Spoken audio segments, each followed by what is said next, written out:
Good morning, everyone. Welcome to another Chart Fanatics and Market AI live stream this morning. I'm your host, Sebastian, and I'm going to run you through what we're going to look at in the market today. We'll recap yesterday's FOMC. That was a key event that we'll have to look at. We'll look at some headlines overnight, see what we have going into the session today. We'll come up with some trade ideas. We'll take a look at some pairs, and then we'll make some money. So let's get it going. So here on our Market AI dashboard, I'm gonna run you guys through my workflow every morning. So when I hop on market, I come in here and I take a look. What do we have? So gold drifts near 40.80 as war-driven oil and yields stay high. Okay, so gold's around 40.80. What's happened? We have this big upside move here. Do we know? Do we know why that happened? No? Okay. You can click this little explain more icon here, and it's going to tell you exactly what happened during that time of that price action move up. So what happened? Gold surged after the Fed held rates steady, pressuring real yields and the dollar. The move began exactly at 2 p.m., right at the Fed decision. Markets were already positioned around the FOMC and the press conference. Gold was trading below nearby resistance before the release, and Warsh's remarks later reinforced a hawkish Fed inflation stance. And then it wraps up the headlines there for you as well and gives you a good idea of why that move happened. So I usually take a look at some of the bigger moves and familiarize myself with why the market was moving at that specific time and see if that is still something that is relevant to markets today. So for me, FOMC was a very important event. So markets are still digesting the Fed decision, digesting Warsh's comments. And for that reason, we didn't see continuation overnight and market still remains in balance. So overall, the bias is bearish with a reversal risk. So what does that mean? If we look at gold from a higher time frame perspective, it really is bearish, right? So this is when Warsh was announced as the Fed chair, and the market has been pricing a hawkish Fed and a hawkish Warsh basically since the end of January, start of February.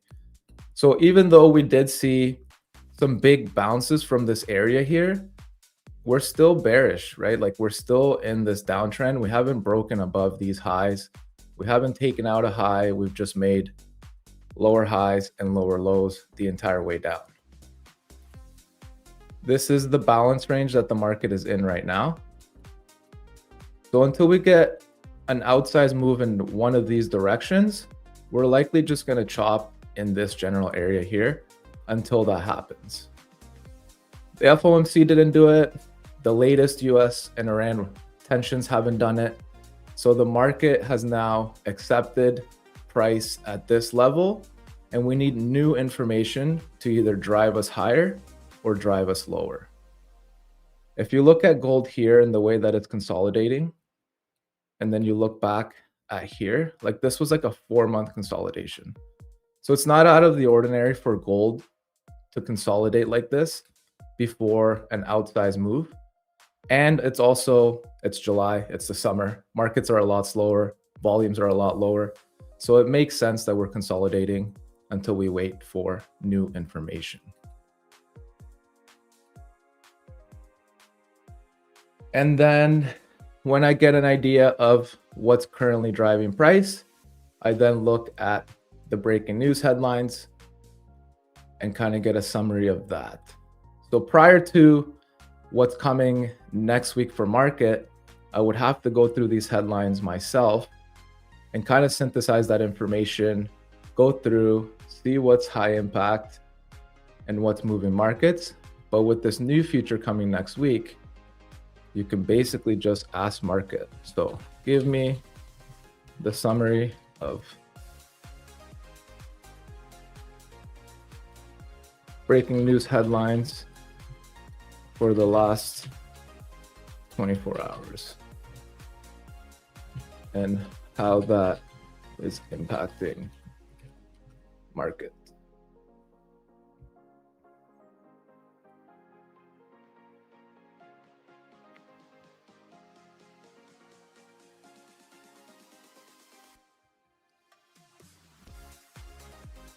So here, market has summarized the main breaking news headlines for the last 24 hours for me, and it gives it to me in an easily digestible format.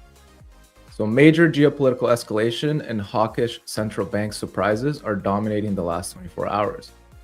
Iran struck a US base in Jordan, claiming multiple F-35 kills, while a Russian missile violated Polish NATO airspace.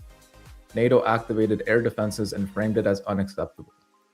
The Bank of England held rates at 3.75, but in a hawkish 6-3 split, market expected a 7-2 split. Flagging upside inflation risk from the war, and German CPI jumped to 2.8%, lifting ECB hike odds. Then the headlines show here, you can look for more. And you can see here, right? Bank of England sees upside risk to inflation. Forecast outlooks may change depending on the Iran war. Policy may need to act sooner as inflation risks loom. Some members favor holding rates to assess data. So if we take a look back at the FOMC yesterday, we look and see what the Bank of England was saying today. We see that German inflation is causing or is on the upside, which means that the ECB needs to look at a tighter policy. What does that mean overall? So you can see that all of the central banks are aligning themselves with a more hawkish outlook due to the price pressures in oil. And I think personally for me, with the way that the Strait has been open, not open, sometimes open, only open Monday through Friday, it means that in the long term, we're probably going to feel the supply shock, the energy supply shock, for a longer period of time before that normalizes, right? Like, you don't go from a wide open strait to then making a bottleneck strait for 6 months and then expect oil production and oil flows to go back to the way that they were prior to that happening. So that's what central banks are looking at for the longer term, is what is that inflation, the inflation scare, the inflation pressure, how long that's going to carry over into the future. So that's why all the central banks are leaning a little bit more hawkish. So now I have a bit of an idea of what's going on. So we're bearish on gold, but we are seeing the potential of a reversal forming. We're at the lower end of balance. We had this initial upside move here. We made a higher low. Then we take out this high and find continuation higher. Today on the economic calendar, we have PCE, which is the Fed's preferred inflation gauge. And if you guys were on the FOMC stream yesterday, I mentioned that the Fed already had this piece of data before they made their decision. So the Fed already knew what PCE was going to come out as. You can see here, PCE price index year over year, the forecast is 3.7. The prior was 4.1. The minimum and maximum ranges are 3.5 to 3.9. So does anyone in the chat know why these minimum and maximum ranges are important?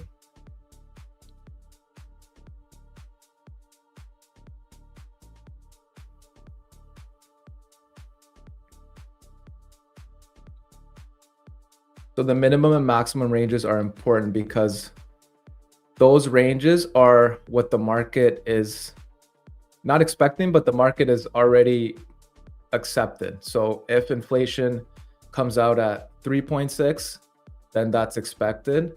3.8, that's expected. Anything outside of these ranges creates more volatility. Yes, exactly. Be busy. Higher volatility outside of those ranges. So it's super important to have these on the calendar, because then when you see a big move, it gives you an idea of why that happened. So if it was outside of the range, you get those bigger moves because the market was not expecting it, and it's new information that the market now has to digest and then price in. We have GDP forecasted at 2.1. Prior was 2%.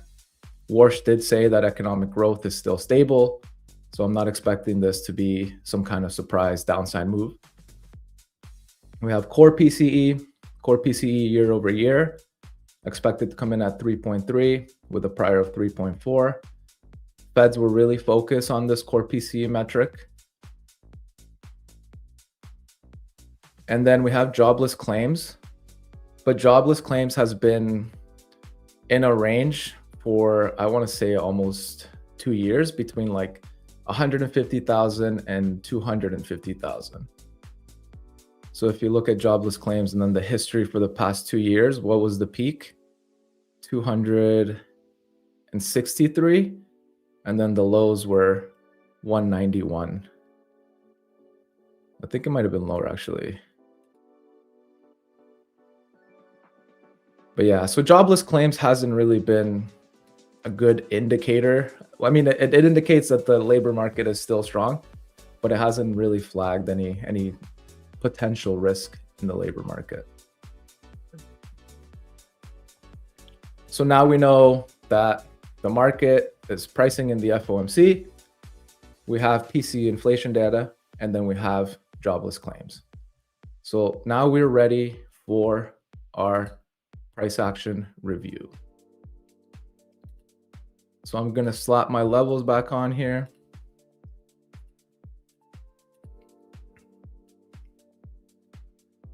I'll get rid of the balance range box, but if you were on the stream yesterday, we saw the rate release and we saw this upside spike, and we wanted price to come back to 40.50, retest this area, and then look for continuation higher.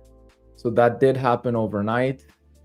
It came into this 40.50 area and pushed up about 500 pips and then came back down. Also, if you were on the stream yesterday, I mentioned how some of these Fed moves get corrected the next day. And it basically, as soon as the meeting ended, we corrected 50% of that move. Came up 4,100. Buyers failed to find acceptance above, and we fell back below. So now we're in a bit of a range post FOMC. We're in a bigger range on the higher time frame. So markets are just in balance right now. When we look at the dollar, so the dollar came down into these lows here, and it has since been pushing up this week as well. And then overnight, we had a big push there.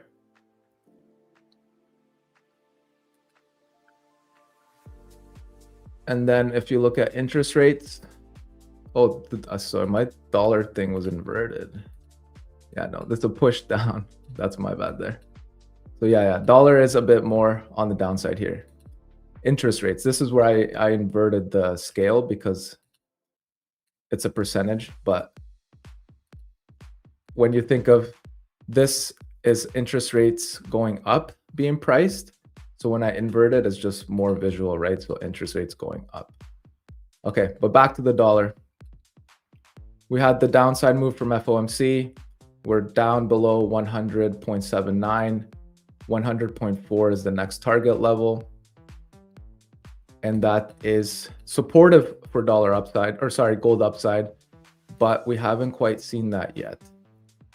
So going into this session, I am looking for another bounce on gold. So let's say here, 40.50. Again, I'm willing to test that level again. Or if we break above 4,100 and then a retest there again. Very similar trade ideas to what we had yesterday. Again, 4,100 is that key area where buyers need to find acceptance above in order to find continuation higher. So we have the economic data coming out in 15 minutes. And then these are the trade ideas that I'm looking at for this session on gold. And then we'll take a look at some of the US equity pairs. So here's ES. Let's run that through market.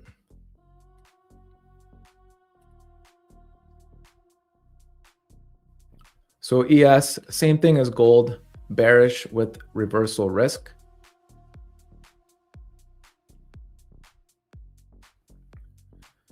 And the bias on ES, bearish with reversal risk. And what is supporting that bearish bias? So this is important to understand as well, as the market is ever changing. You need to adapt to market fluctuations, market changes. So understanding what supports your bias, as well as what can negate your bias, is very important. You need to have scenarios for both situations so you're able to adapt and you don't marry a bias. The worst thing to do as a trader is marry a bias and think that you're right and the market is wrong, because that's how you lose all your money. So what is supporting the bearish bias on ES? Oil prices rebound above 90 on renewed Iran conflict risks. Then you have some headlines that align with that. US military strikes on Iran raise chances of prolonged conflict. Why is that important?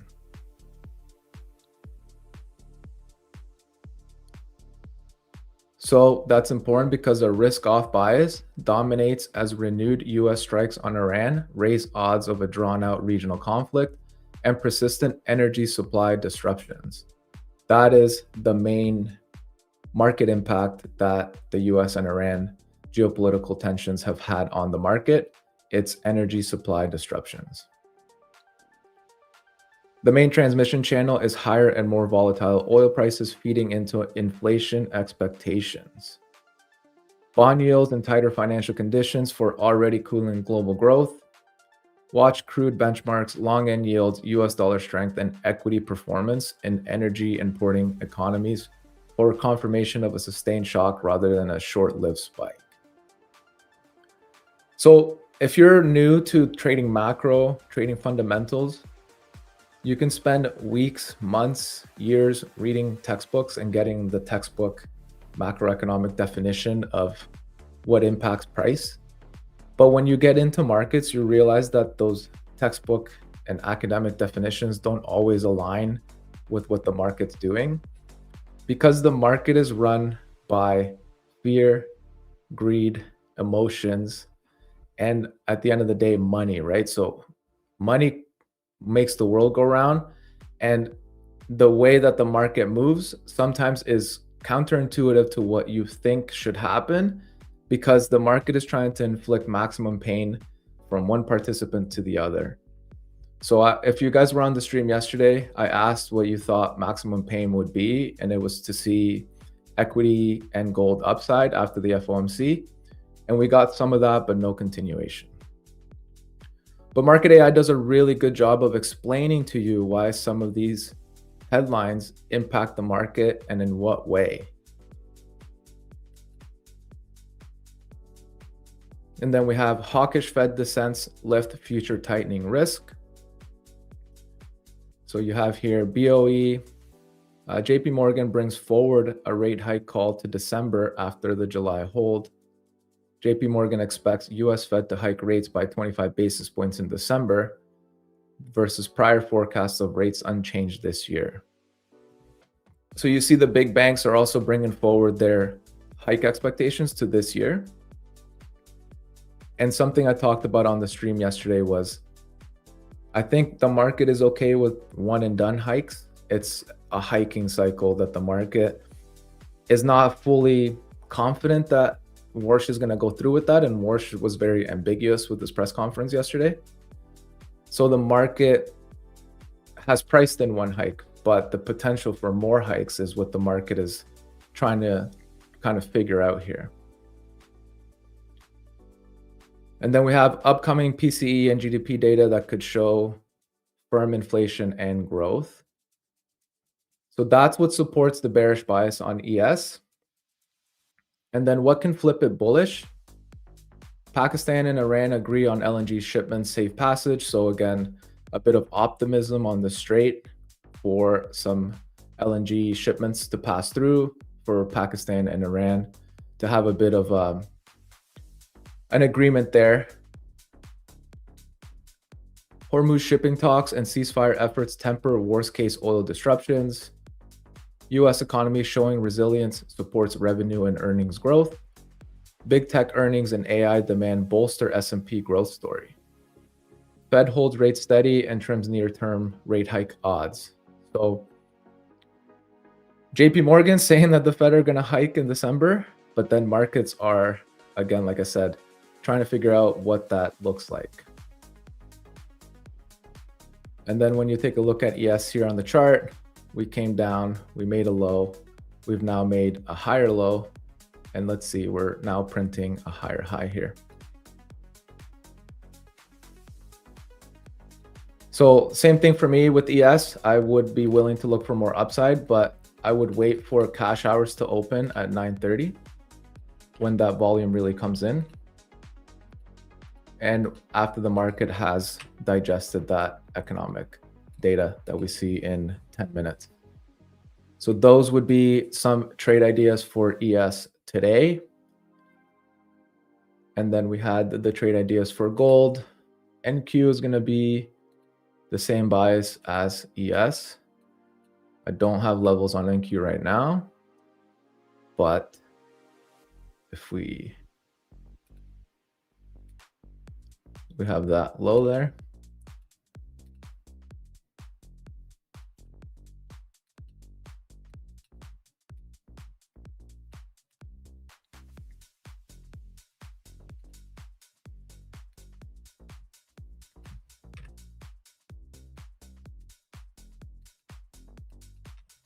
And that would be what I would want to see on NQ, targeting these highs. And then beyond, if buyers find acceptance higher and you see volume and momentum continue higher.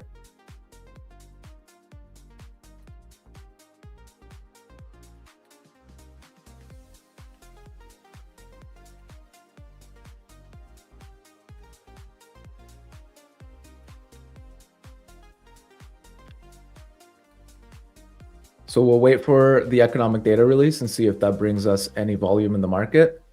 But it's been a pretty dead overnight and into New York session, right? We're just kind of consolidating here.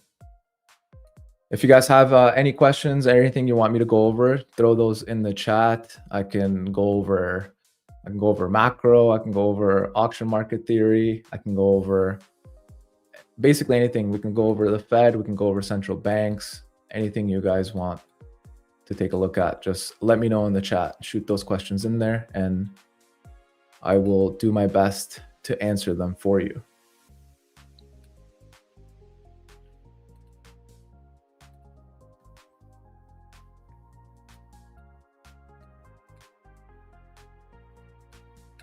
I'm not sure if this has been released to everybody else for Market AI.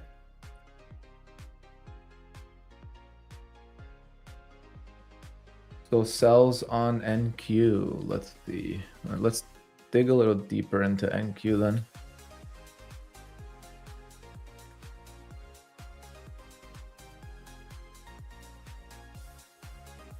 So okay, let's look at this, basically a naked chart here on NQ.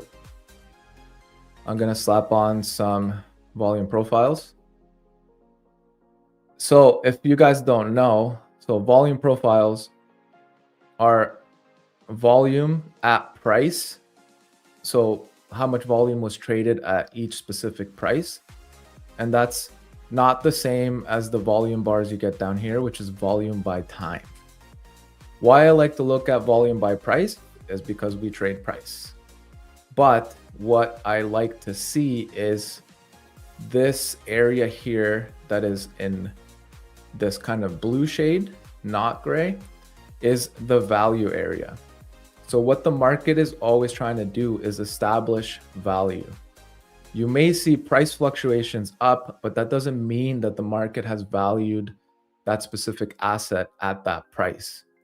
So what this is telling me here is that the market has been migrating value lower. So the market has come down. You can see here, right? Like all these value areas have moved lower. And now we're at the lower end of this value area, which if we come up to here, we can see that there's some supply sitting here. You have this value area here and this value area here.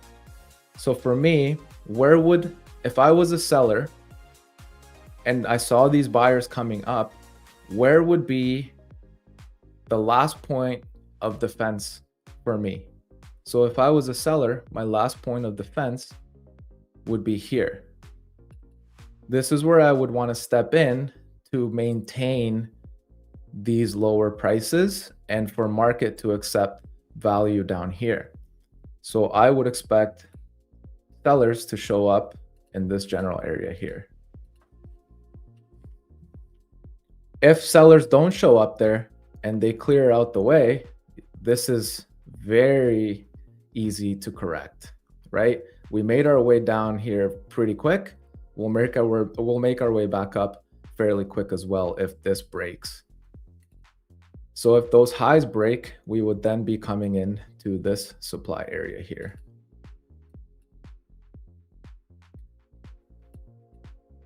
And then that would be another range to play. And then you can see here, this is the lower end of value. And you can see there was very little volume transacted down here, very little volume transacted down here. So the market rejected lower prices and is now coming back to find balance or value in these price areas here.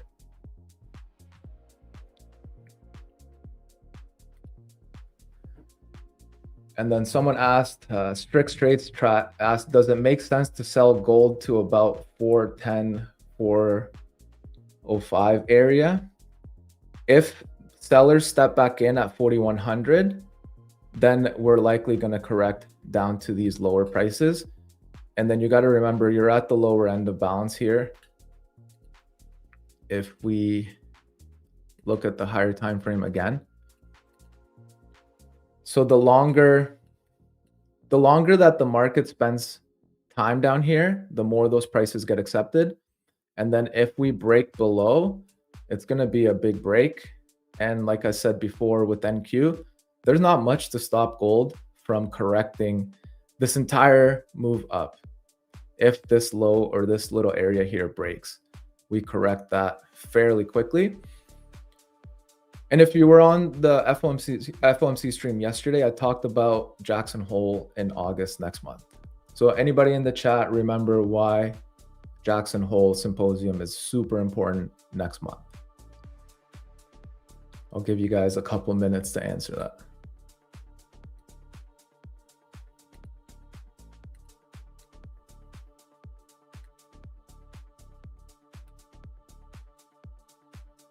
So Jackson Hole is the central bank meeting in Wyoming where the Fed chair will make a speech that is around monetary policy and the economy.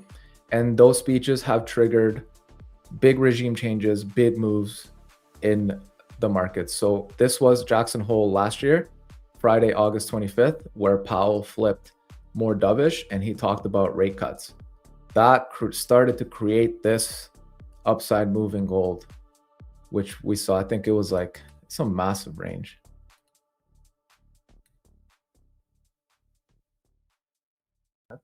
Right, like that's a huge gain from that Jackson Hole speech. So that Jackson Hole speech broke that 4-month consolidation. So next month we have Jackson Hole, and ironically enough, we're consolidating going into that event. So we'll have to see if Warsh comes in and completely flips Powell's last Jackson Hole move, or if he does anything differently and talks about potential rate cuts in the future, which I find that highly unlikely. I know he was put in there by Trump to cut rates, but I don't think it's going to happen.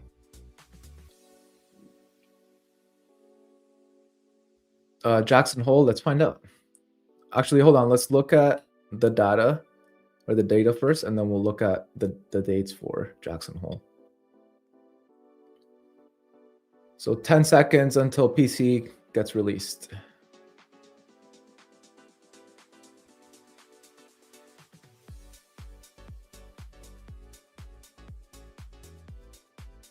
So claims came in below forecast at 197, still within that healthy range. 3.7 on PCE, right on forecast. GDP 1.5, that's a downside surprise, but not below the minimum range. Core PCE, and then continuous jobless claims.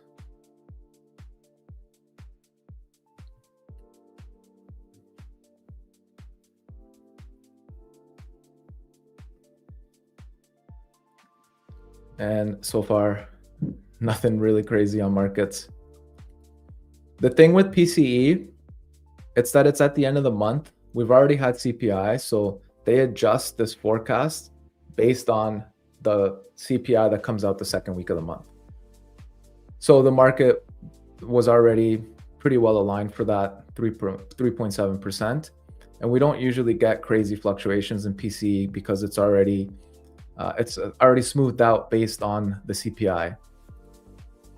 The Cleveland Fed does an inflation nowcast, which they kind of have their own, I want to say like their own algorithm or whatever to track inflation. And it's usually pretty accurate. So going into today, it was saying PC was going to be 3.65. So if you round that, that's 3.7. And core was going to be 3.3. So if you round that, or 3.33, and if you round that, that's 3.3. And what did we get? So 3.7. And then core, where did core go?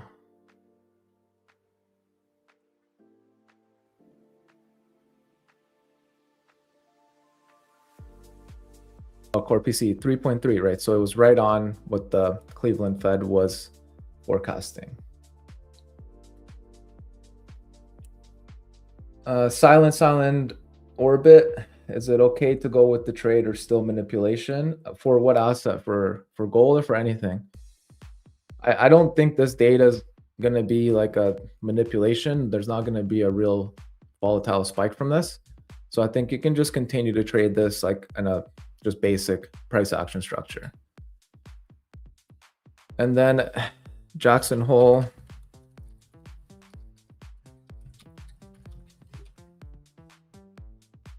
Is August 27th through 29th. So the 2026 Jackson Hole Economic Policy Symposium will take place August 27th through August 29th at the Jackson Lake Lodge in Wyoming, hosted by the Federal Reserve Bank of Kansas City. This year's official theme is Financial Innovation, Implications for Payments and Policy. So financial innovation, what does that mean? What is Warsh going to talk about? He's going to talk about AI. He's going to talk about AI CAPEX. Is AI going to be inflationary, or is AI going to be something that sees productivity and growth? We don't know that yet. So the main speech will be on the 29th. And then what to expect. The keynote, Federal Reserve Chair Kevin Warsh is expected to deliver a high-profile address focusing on big picture economic questions rather than short-term market tracking. Global attendance by central bankers, top economists, and financial leaders from dozens of countries will gather to debate long-term monetary and structural policy trends. So it's a very, very, very important event every year. I think we look at Fed meetings as like these big important events, but for me, Jackson Hole is probably the main event for the central banks each year. And then when you look at FOMC meetings, it's the ones with the economic projections that are the most important ones. So if we go down to the lower time frame on gold here, for anyone in the chat that's like just waiting for like something to happen, you have to remember the ranges that gold plays, right? Like this was 1100 pips. So that's a big move, right? When you look at it from a pip size move. But when you look at it from the higher time frame, that was 1,000 pips right there, right? So yes, gold can move in small fluctuations, but 1,000 pips in this market is nothing really crazy.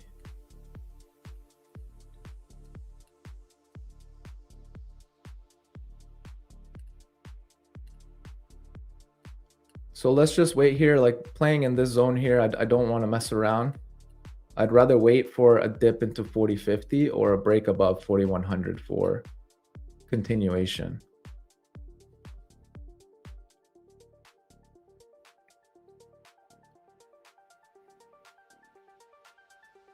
But yeah, I mean, it looks like a pretty dead market today with little volume, but we'll see. We still have cash hours. We still have the new candle opening up at 9 a.m. So still lots to trade today.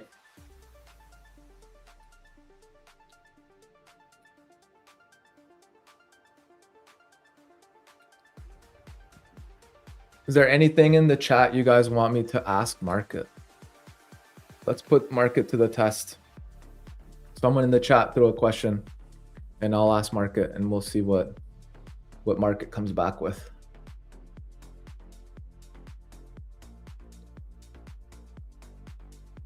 There's also like these preset ones here. So you can ask for a morning brief. And it basically takes your favorite assets and it gives you a summary going into whatever session or whatever time that you run this at.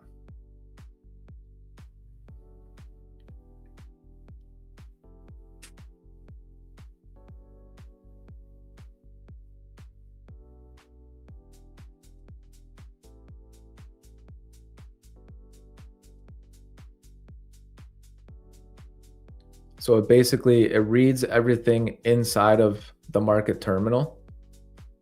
And the benefit of market is that they have institutional data. So this data is sourced from Reuters. So you get basically what those premium terminals are getting at the same time for a better price.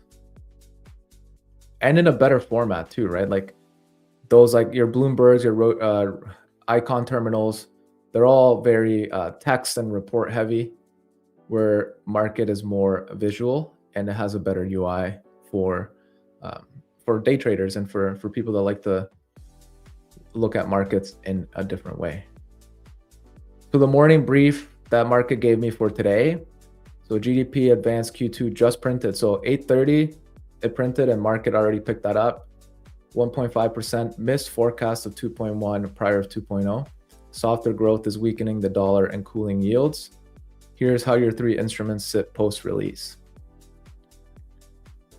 So gold, why is this day bias leaning bearish? Reversal risk, because the 30-year treasury yield hit 2007 highs. Warsh-led Fed stress resilience and 2% target, and Middle East conflict and shipping attacks lift oil. This is for gold futures, so it's the same. And then the dollar. Bullish intraday, bullish swing time, or swing trading time frame, because of a hawkish Fed and oil-driven inflation premium and geopolitical safe haven demand underpin the dollar despite today's soft GDP. What changed overnight? So overnight meaning what changed until right now? It's a GDP miss, softer PCE, cooling inflation, or sorry, cooling Fed hike bets and pressuring the dollar. So dollar fell post-release. Let's confirm that. Yes, the dollar is still on a bit of a downtrend. And there's some targets for the dollar there, pull back to 100. And then the GDP playbook was already released. And then you have your headlines of what's the most recent and what has to do with each specific driver or factor that we were looking at, right? So here's like the GDP playbook. and then you have PCE playbook, and you have your economic data playbooks and how it was released. So this is also super cool to look at. So overall market, what it's been doing for me and the benefit that I've had is it cuts down the amount of time that I have to spend sourcing the data, sourcing the information, and then synthesizing it to what impact it has on markets. And like any AI tool, it's only as smart as the person using it. So you have to be able to ask the right questions, but also know when to probe on the answer being right or wrong. They're very linear, right? So they just think in black and white, or not think, but generate responses in black and white. An example was I asked Market, I also asked Chat, I asked Perplexity, I asked Claude, does the Fed get the inflation data before the meeting? And every single one of them said no, it's a government released data print. They don't get that ahead of time, blah, blah, blah. But if you ask it again to double check and make sure, then it says, oh yeah, if the data release falls within the Fed meeting window, so if it's the Wednesday, the Tuesday, or the Wednesday or the Thursday of that meeting period, the Fed do get the data before it's released. So the Fed had that PCE and GDP data before they made their decision yesterday.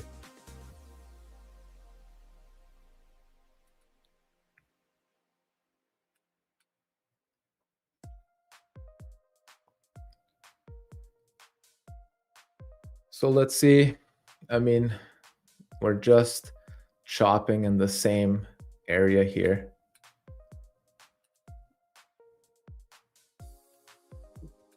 It does look like there's some volume coming in. So I have this volume indicator on my candles. They turn yellow when the volume of that candle is 5 times larger than the volume of the previous 5 candles. So what it does for me, it kind of gives me an idea of where there's interest building in the market. It doesn't tell me who it is. It doesn't tell me if it's a buyer or a seller, but it tells me that there's more volume coming into this area. So there's either a potential for continuation, reversal, or consolidation. But a lot of the times you see something like this, that means that there's interest building here to then reverse that move, right? And then now that we're here on a bullish bias and we have some more volume coming in because of cash hours, we can see continuation higher. And you can see, right, like at this level, there was interest before. At this level, there's interest now. At this level, there's interest there. There's interest there. So it's just a bit of a visual reference for me, specifically when I'm just looking at markets and trading price action.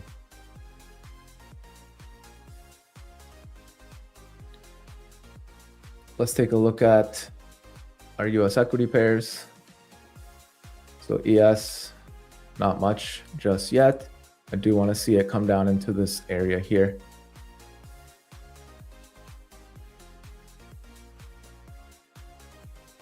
And let's see how some of the dollar pairs behaved after the FOMC yesterday.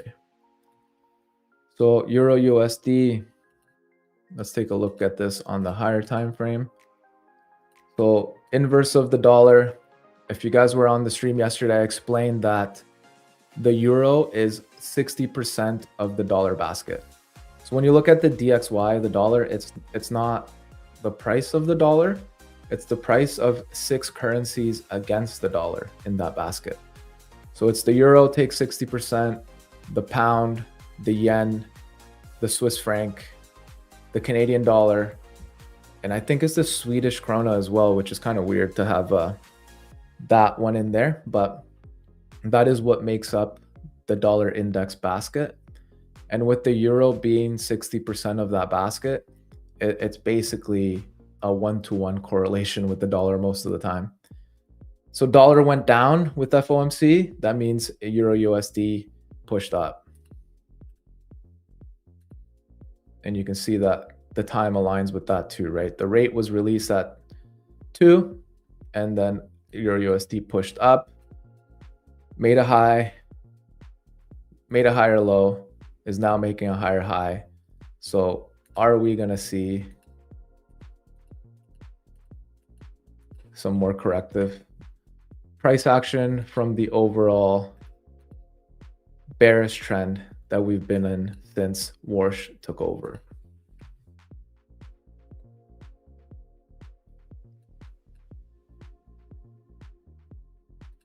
USD JPY is hitting some extremes at these highs here. And it's just a matter of time before the Bank of Japan intervenes again. So this was an intervention, intervention, intervention, intervention. Are we now? I would say probably 166. They step in and do another intervention, but they haven't really had a major impact on the yen overall. The yen is just still continuously being sold off. So USD JPY, I would be waiting for 166 to then see if the Ministry of Finance in Japan starts talking about intervening in the market, and then you see a spike to the downside.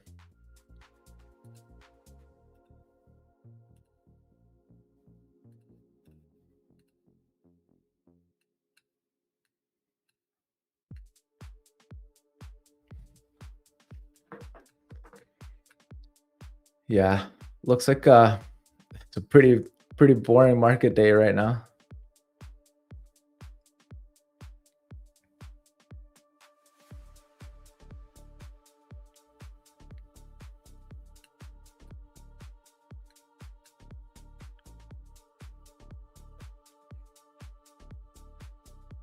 And like when you look at the overall structure, trading here is like trading in the middle of the range. You want to, especially if the market's in balance. So if the market's consolidating, you have to kind of think of it differently, right? You're not going to find those continuation moves. So focus on fading the edges. If the market's in balance, you could be right selling, you can be right buying. You don't have to be directionally right. You just have to understand that the market is in balance. It's going to transact from low to high and then find value in the middle of that.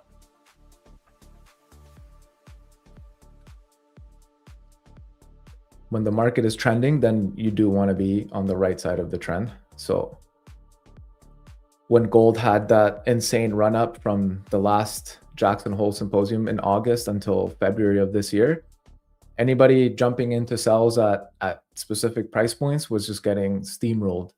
I got steamrolled a couple times just because I thought that naturally like gold can't just keep going up. So I did attempt to top tick some sells and just ate shit and got taken out completely. And then I had to kind of rewire my framing and understand that the market could be irrational longer than you can be solvent.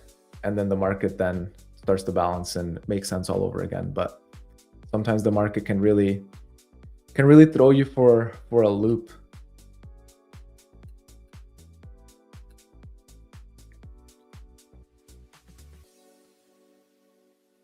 So yeah, I mean, right now, nothing really to engage with in price. We'll have to see if cash hours brings in some more volume. But I mean, this is kind of expected for end of July going into August markets. Seasonally, it's historically been low volume, even with things like geopolitical tensions, a new Fed chair. It's all seasonally adjusted, and markets slow down around July and August. Let's take a look at oil. So oil on the higher time frame.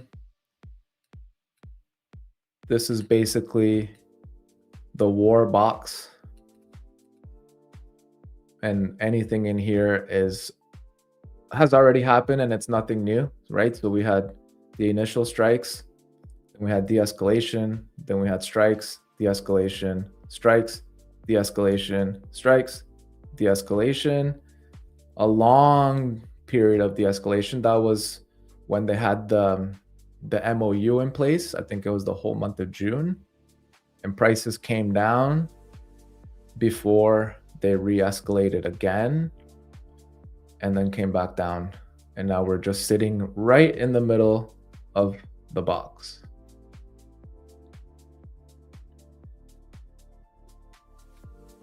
So oil market's in balance, gold is in balance, the dollar is pushing down,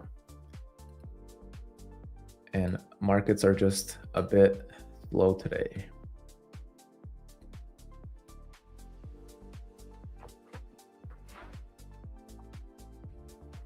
Don't be afraid to ask any questions in the chat. I'm sure if you have a question, somebody else in the chat also has the same question. Throw them in there.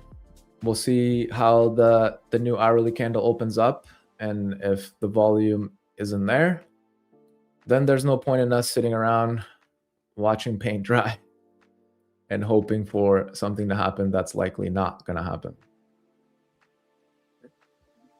You have to be able to remove yourself sometimes and just be okay with not taking a trade.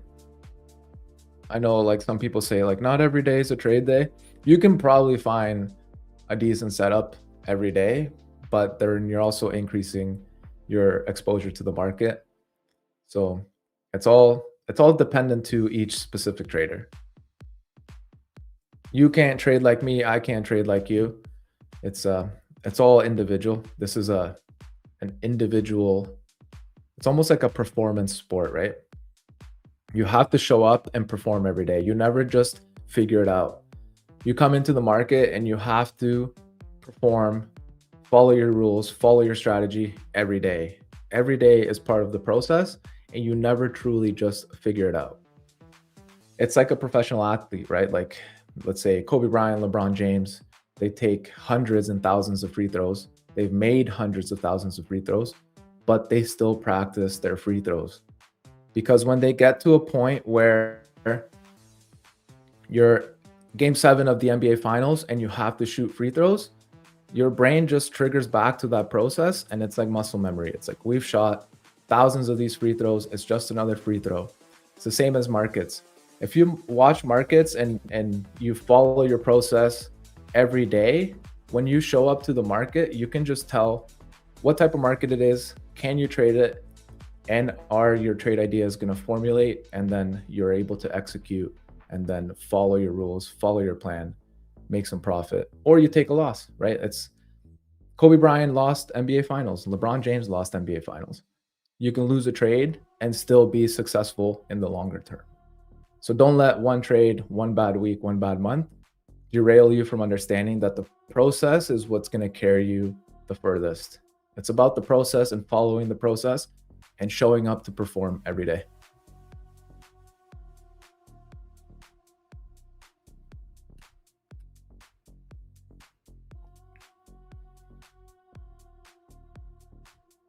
Yeah, exactly. The athlete analogy is actually a really good analogy because we're basically here.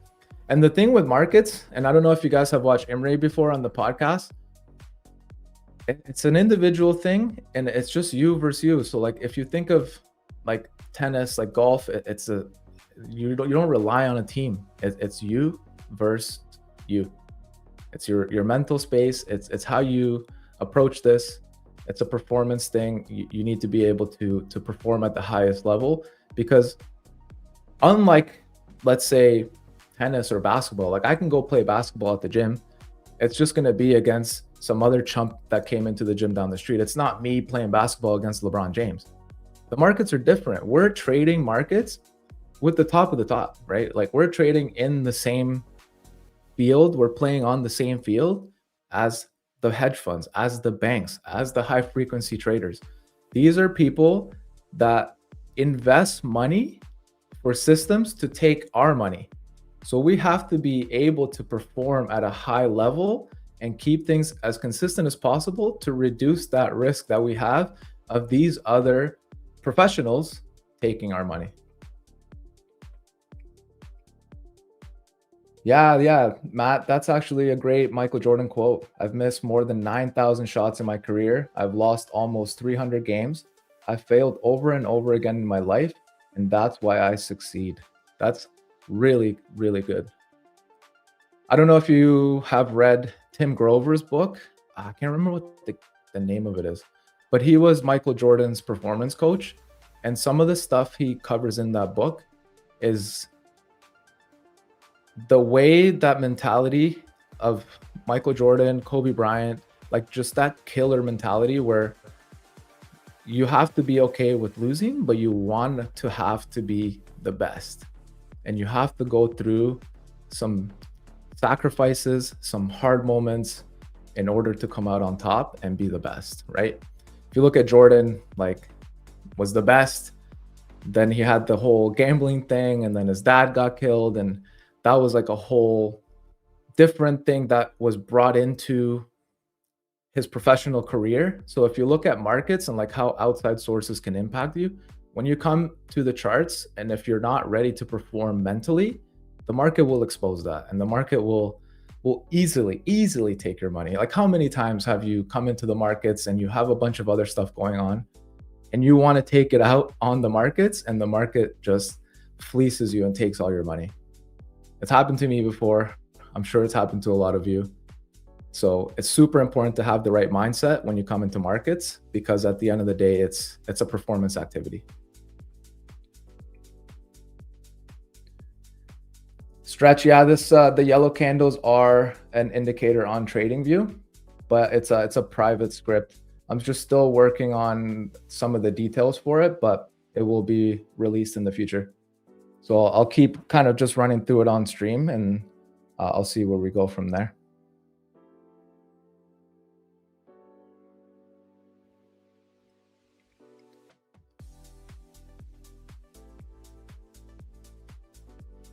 Yeah, Relentless from Good to Great. That's the book.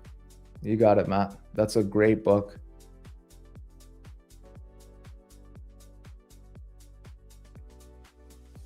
So we got about 4 or 3 minutes left here. It's a pretty dead start to the New York session, but just to review what we looked at, we are hoping to see some continued upside on gold if volume allows for that. And I do want to see if buyers are able to find acceptance higher and then shift value higher. For ES, waiting for it to dip down into these areas here and continuation. And then for NQ, same thing. So I am leaning a bit more on the risk on per se, or just flow to the upside from these assets, but overall markets are in balance. Not much has been happening. So it's going to be, unless cash hours brings in some volume or Trump decides to go to the toilet and start posting on True Social, I don't think we get large moves today. It looks more like a balanced day for me.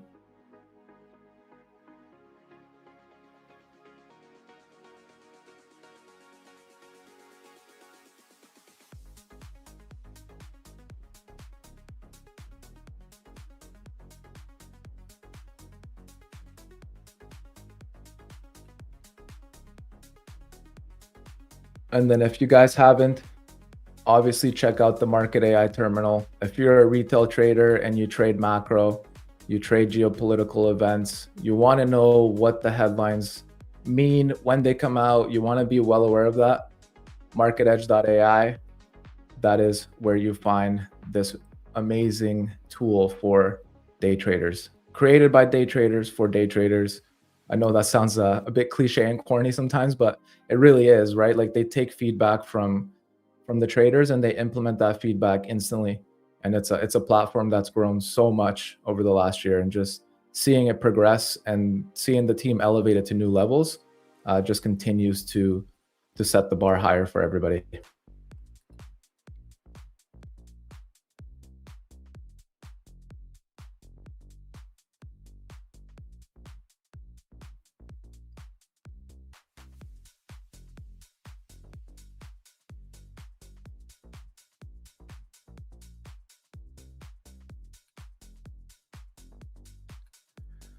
But all right, so my hour is up. It's coming to a close here. I will leave you guys with those trade ideas. If you guys have any questions, shoot them in the chat. If you want to find me on socials, go on X and find me at Seb@ToroFX, on Substack at ToroFX, and on Instagram at ToroFX. Love having you guys here. We'll be back. I'll be back next Thursday, but Market AI will be back on Tuesday. And just keep an eye out for these trade ideas that we highlighted at the beginning of the session. And I'll catch you guys next week.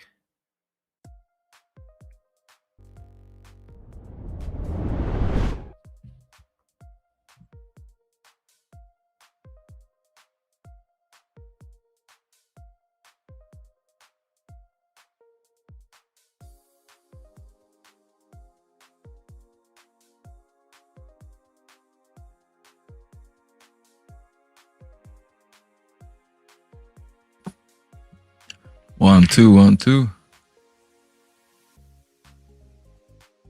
Oh, we're live. Well, hello, everyone. Good morning. How is everybody? Let me just take up the chat. Un momento.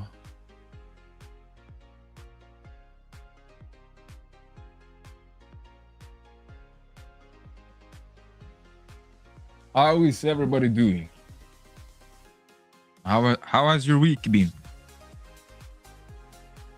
Morning.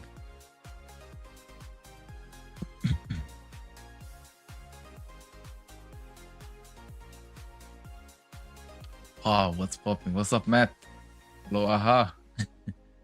What's up, Mac? Good to see you as well. Good to see you guys. Trix. Night. Hello. How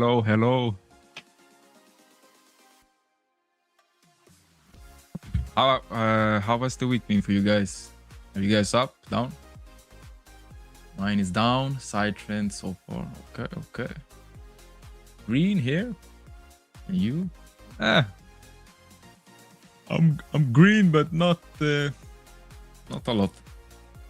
Hasn't been a good week for me, at least. Oof, close that swing on green on Tuesday. Good week, man. Nice. Actually, I've been looking to get more into like swing trading.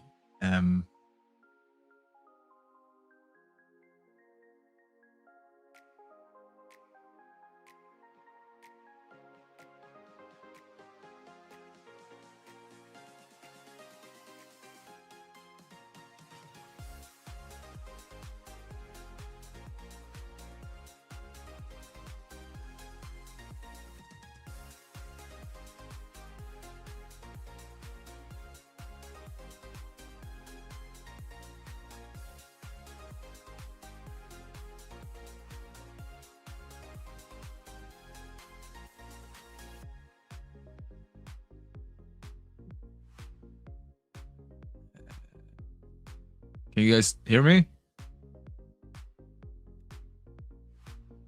Okay, now I'm back.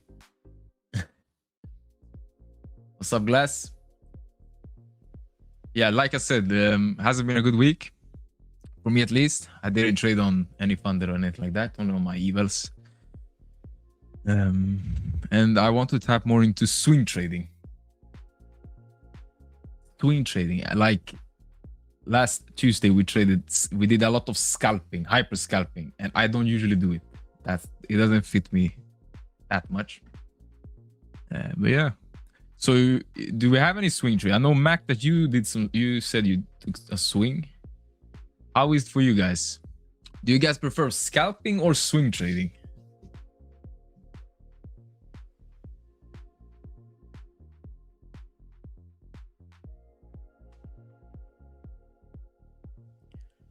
Let me also prepare for today. We got people joining in, like always. My community, they joined in on last minute.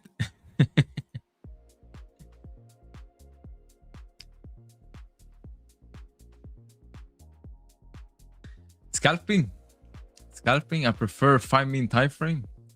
I swing only on gold. Okay. Do you like to dance in and out? Yeah, I've been doing it quite a lot now. But the more I trade, the less I want to like execute. Really, I want to transition more into swing trading. Do you use a prop firm to trade? I know FTM has a swing. Yes, I use Lucid, Apex, all of those. But I haven't tried swing trading on any prop firm, so I don't know the rules. I know only previous, like before. I don't know still if that's the case because I don't swing trade, but they close your position at market close, right? I haven't checked the rules, like how the policy is today on these prop firms. Scalping into intraday holding for not more than 8-9 hours. Oy, oy. If you compare that to me, I hold my trades for like 2 minutes. Yeah, that's a big transition. Scalping into swing trade with a portion. So I look for those setups. Okay. Yeah, hold swing max 2 days. I don't do weeks or anything like that. How is this swing trade? Like for you, for example, Mac and Mohit. Wait, stretch. Who was it? Wait. How is the swing trade? Is it like difficult? Like do you have to check your phone all the time? Or do you always have like the nerves are high and you have to check your phone and you get a little, I don't know, nervous throughout the day? Or is it chill? I'm thinking to stay away from NQ. Lost money yesterday. Yesterday, a lot of people lost money. I lost money, or like I lost on these evil accounts. I couldn't read it yesterday. Felt like I was getting flicked out. Wow, we have so low viewers today. What's going on? Has it been this low the whole day?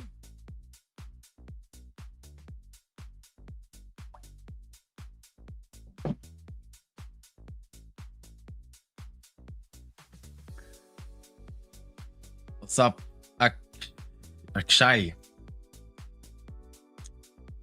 Doubt you could swing on futures. Yeah, maybe. That makes sense. No. Hello, Planetary, Cherry. Okay, we have people joining now. It's like having a runner with a hard stop on the bigger time frames. Previously, you know, when I swing traded, I didn't like it a lot. It was, I don't know, sitting in a trade for like 5 hours and then it returns and stops you out. I was like, my guy. Nah, man. Yeah, but I don't know. Today, it's like I'm a totally different trader. And but yeah, I want to test it out. Okay, shall we go into the chart?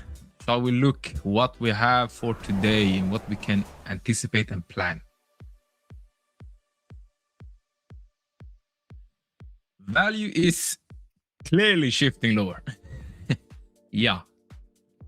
So pay attention to POC and the value area. We're going lower and lower and lower and lower. The whole week, we have been bearish at least. My community, we talked about this, being bearish just by looking at value. And yeah. So, well, let me just recap any of your questions before I go into all of the planning. Swing is boring. It's not you. Check your phone all time. Usually you plan and let it play out and check it once in a while. Okay. It's a good. Someday I hold screen for 2-3 hours, but 60% of the day, so chill. Okay. Many props don't allow weekend holding for swing. But a few slowly allowing. Nice. All our prime allowing swing trading and news trading through, which is very nice. Nice. By the way, guys, giveaway, like the stream and join the Discord. They blew their accounts. Sleeping Dolphin. Same loss yesterday. Maybe I should change from NQ to ES. Don't be too fast. Don't be too fast. Don't be too fast. If you have been trading on Nasdaq for a while, then it was just a bad day, guys. I'm gonna be honest. Yesterday, it was just a bad day for me, at least. I know a lot of people also it messed up, but it was because the book was really thin. So when it's super thin, it's super volatile and it stops you out quite fast, like really. So you should like play with a lot bigger stop loss, risking a lot more less and so on. But yeah, it wasn't the best. When transitioning from scalping, yes, the nerves will get you impatient and sad and all. But after some reps, you get better and don't have to check your phone many times. The patience is different. I like it. I like it. I had a 14-day winning streak and then blew the account in New York. Now I have 4 days, won't make the same mistake. Okay. That's good. That's fine. Like, okay, go next. I would say good job, bro, because you're getting one step closer to the goal, right? Messing up, fixing it, doing better. Messing up, you're gonna mess up a lot. Trust me. I do it as well. You gotta mess up, fix it, become better. That's it.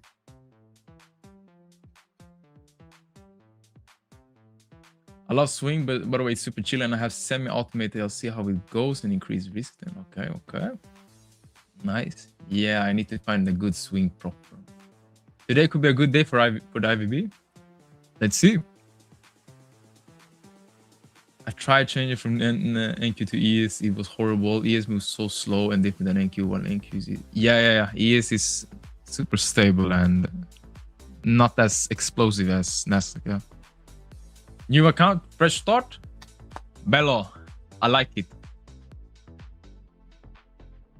Nice. Okay, shall we look? So, like we mentioned, we're shifting lower. Let's pay attention to the value area and POC. Bearish. We are bearish.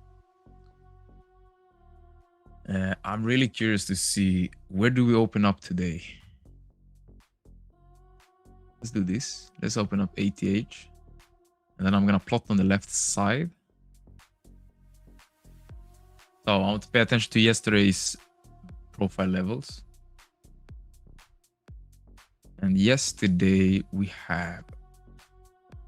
You know what? Let's just go into 1 minute. Screw it.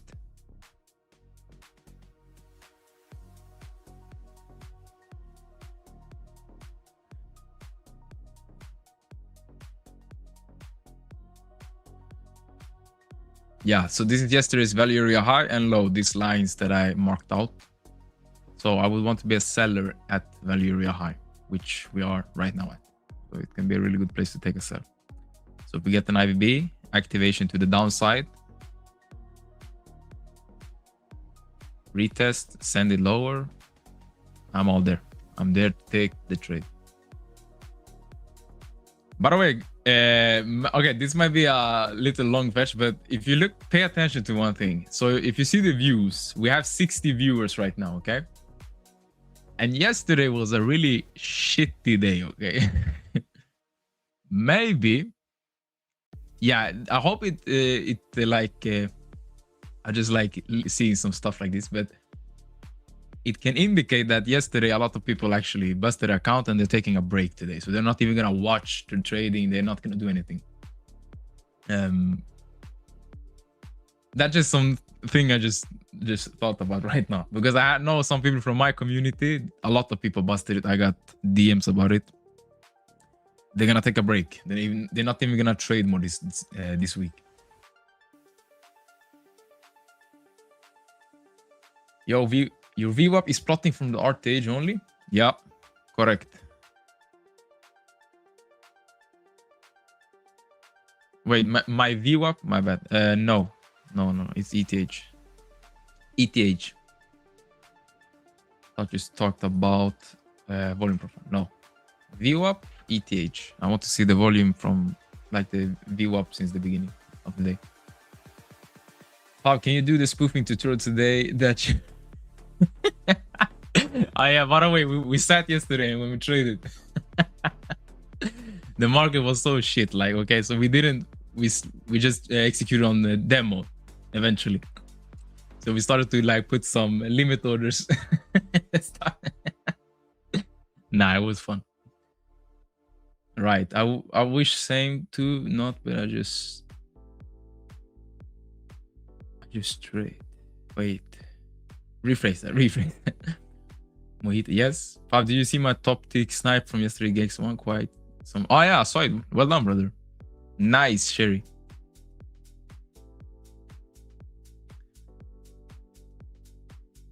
Nice.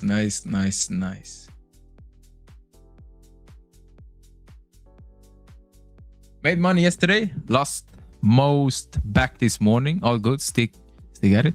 Well done. Nice. We have more people joining now. The guy sitting in the back of the classroom, always late. They come into the class exactly when the teacher starts. That's oh yeah. Let's be honest, I was also one of those. I was also one of those people stumbling into the classroom when the teacher is about to start, and then I get cussed out. And it was because we usually played football before, during the, how you say, the breaks. Yeah. Okay. Let's see. Today, guys and girls, we have recovery day. Today, I would not like tell people, okay, by the way, not financial advice as always. This is only education and for entertainment.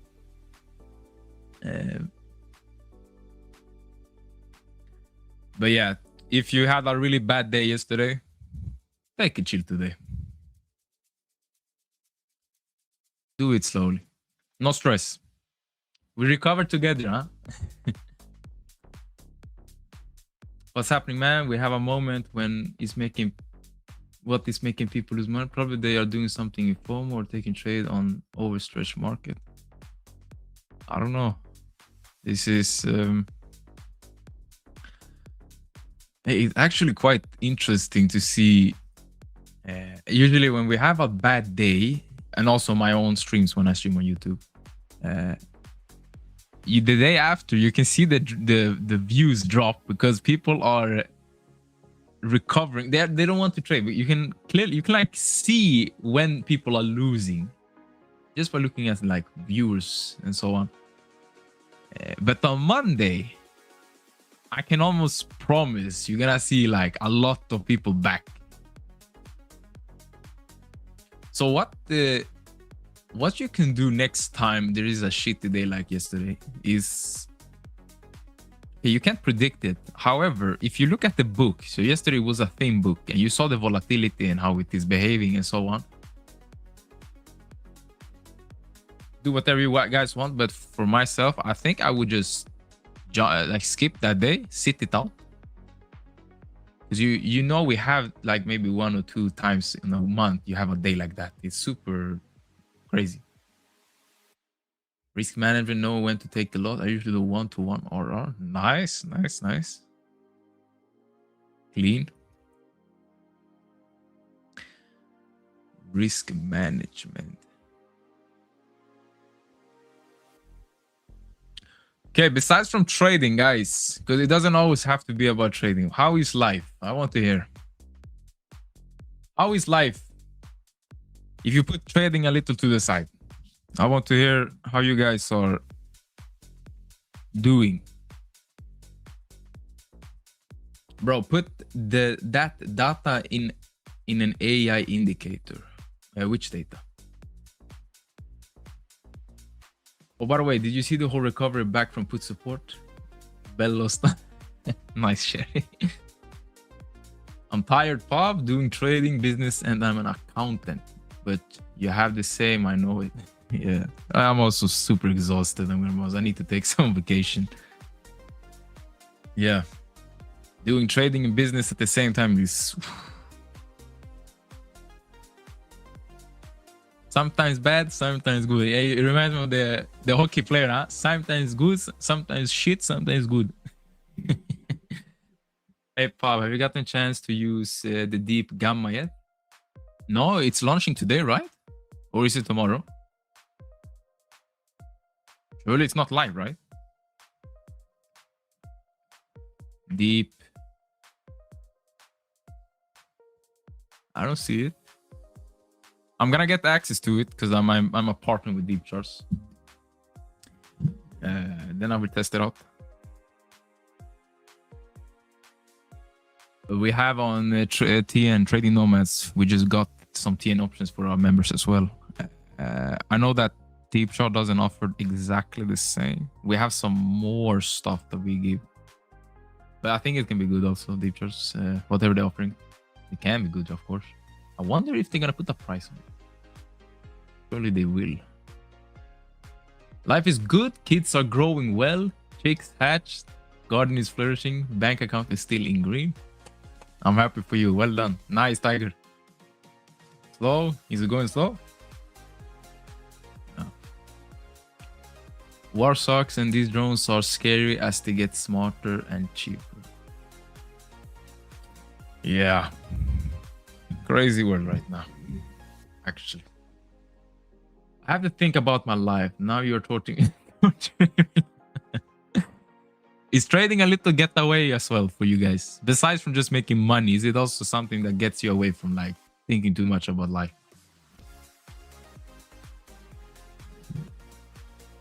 Yeah, guys, you have the Discord. Make sure to join. I think also, and all of you guys are joined already. They have giveaways on Fanatics Discord. Make sure to join.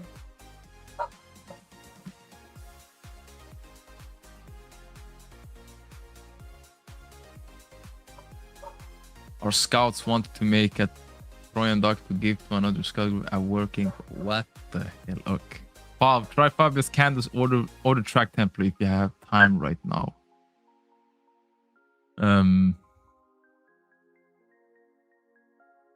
Is it the 1 minute thing where you his 1-to-1 R model?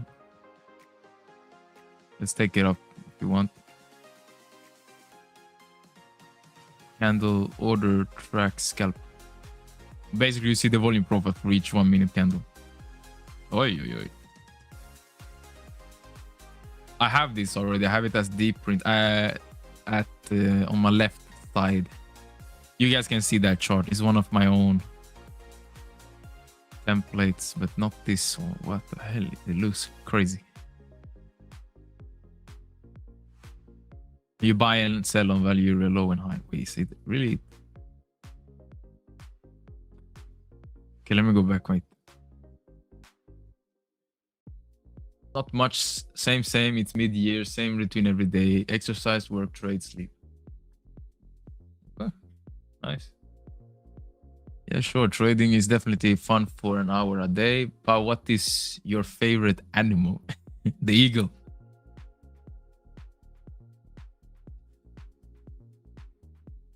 I have a wonderful wife, so life is good. Nice. I'm happy for you. Doesn't always have to be about trading, guys. Yeah, something I actually read about, and it makes sense. If your life is not, how can I say that? If you have a chaotic life where you have a lot of problem, like stressed, you know, a lot of those stuff, and then you also go into trading. I don't know. From my own experience, it doesn't really work because you take that stress into trading, and when you trade with stress and emotions, it goes to shit. That's a fact. You see Delta as well. Yeah, it's nice. It's nice. I have it on the left side. Another one though.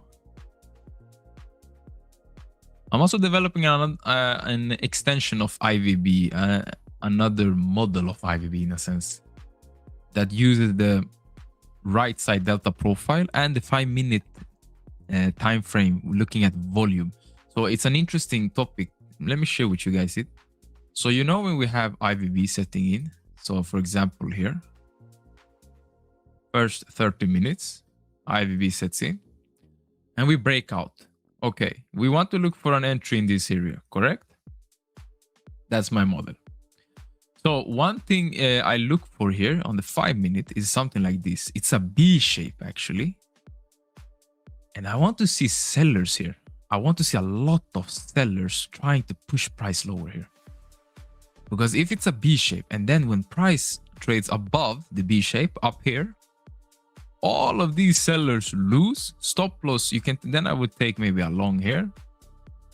Stop loss below, then aim higher. it's like a trapped volume model. But yeah, I'm building on it right now, and I found a really good success with it. I tried it for 1 month. I had like, what is it, maybe 12 trades, and I won 9 out of those 12.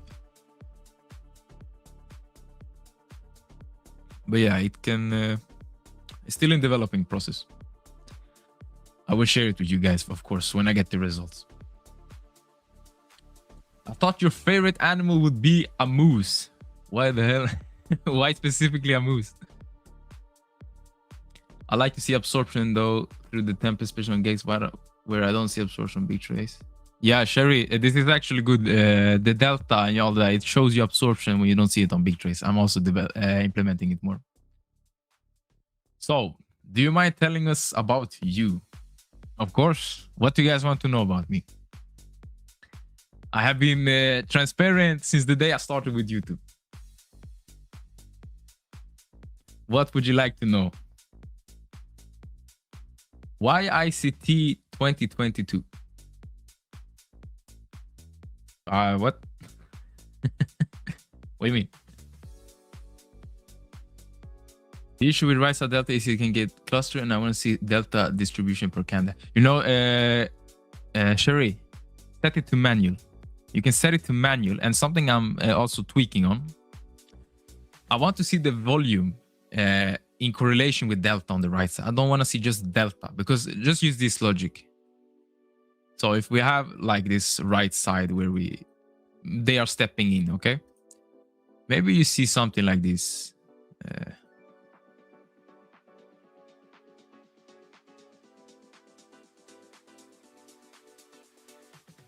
On the delta, on the right side, right?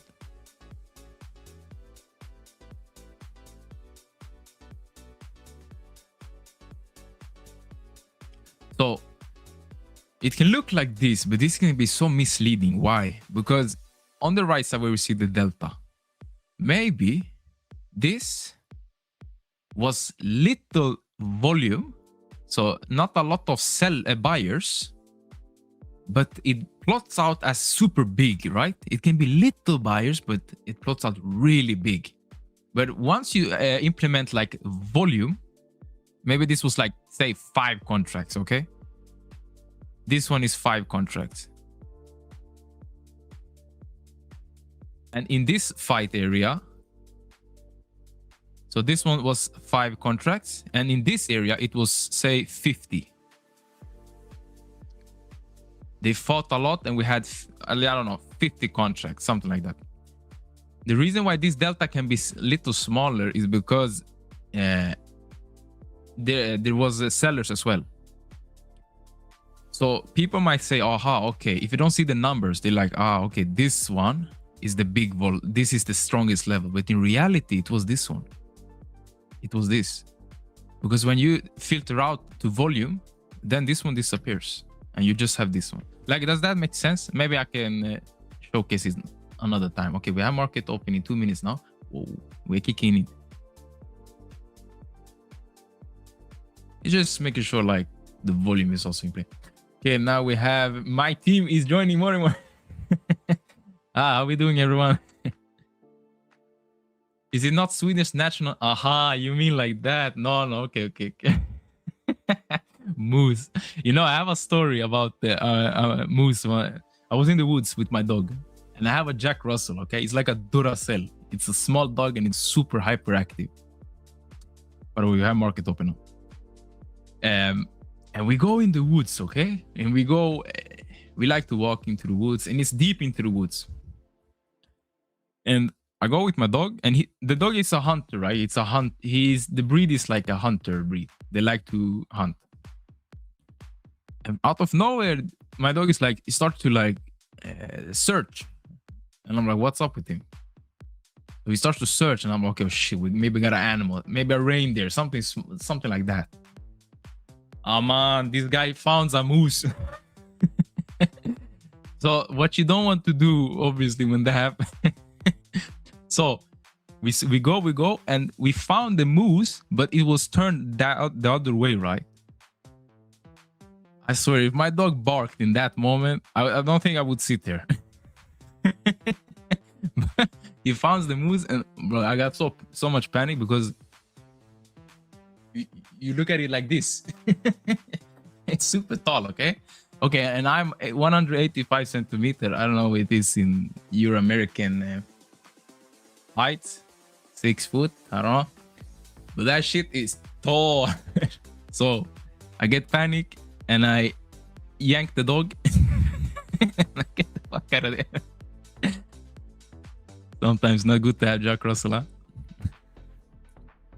Nah, but it was such a crazy experience. Fit my pants, really. Favorite animal pup and color? White. Eagle and white. What's up? Yo, Mr. Joe. Mrs. Joe, my bad. So Banga, what you're planning to take on Aztec? It seems like we're now always going sideways. We are in. Let me take it up because we got more people joining. Okay. 5-minute profile frame. Let me recap it with you guys quickly. It's gonna take 10 seconds. So, value is shifting lower, correct? So we are bearish as a narrative. I want to take sales in value area high from yesterday, and look where we are right now. We are in value area high. You know what we can do? We can mark out. This is a good thing that we got to learn from Fabio. So if you want to find out what is the most strongest level in the value area high, you plot the volume profile and you look at the delta you look at the delta levels on the left side. So we can see we got delta here. So one could only mark out the most significant one. You can do it like this. This can be fine. So we have this zone and we have this one at the top. This is the most significant one. So if it comes up there, I know like, okay, I want to be this is where they have to, or where sellers most likely will be the strongest. Okay, so we are in value area high. I want to look for sales. These are my levels for today. That's it. Let's go back to 1 minute.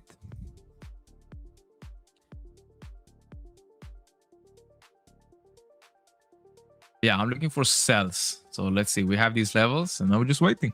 Wait for IVB. I'm not gonna go hyper scalping today. I'm done with that for now. Took out too much energy for me. Damn, an eagle. You must live in the mountains or have a ranch close by. I live close to the ocean and pretty much in nature. Yeah. We have, yeah. You can almost call me, nah, you can't call me bonde in English. In Swedish, it's so farmer. No, you can't. You can't. I live close to nature. Yeah. In nature. And the ocean. I like to go fishing. You guys like to fish? I love to go fishing. It's so peaceful.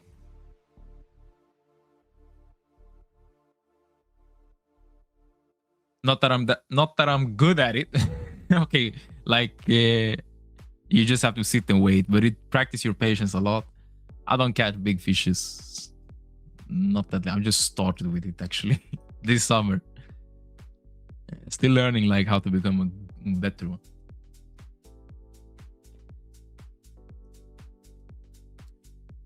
I can. Do you think Nasdaq will be bullish today? No, I think we're gonna be bearish, but it's not for sure. We have to wait. At least I have to wait and see what price, how it develops. I want to see volume and effort. Could you explain a bit more the reason behind it? Do you trade during its forming or after 1613? You wait first 30 minutes. It's super simple. And I have a video on it. I can link my YouTube. So you wait first 30 minutes. I use the 30-minute one. You wait for a breakout on a 1 minute closure above IVB high or low. I wait for the retest to then look for a sell in this area. That's IVB. It's not more complicated than that. It's like orb, but we read order flow and we have some targets that we have back tested that gets hit with significant percent. I think in Dubai they have serious sport for eagles too. Quite a good expensive hobby to have. Eagle sport, that sounds crazy. That sounds really crazy. Actually, something we can look at right now is this. Maybe we see a divergence up here. So if price try to push higher, failing. No, my bad. We're looking for sales, right? So we want to look for price trying to push higher, volume, but failing, whilst volume manages to go higher. And did we actually just get that? No. Okay, I'm paying attention to this high now. So I want to see volume at the bottom now. Try to push price higher. Like volume going above this high, but price failing. And that's a CVD divergence, and yeah, it can be exhaustion, absorption, all the lovely stuff. We're not getting it at the moment, so we're just sitting on our hands for now. Just leave that up and just wait. Where are my levels? Why did they disappear?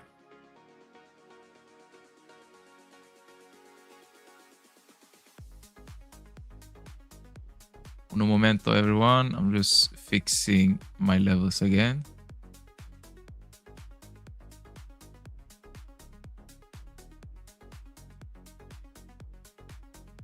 Yeah, we tapped into the sell delta levels now.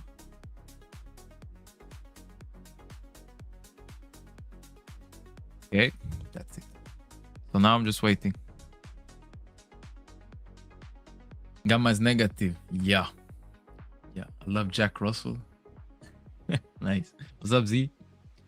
Wondering if this will break out the upside right at the... Let's see. When Marco...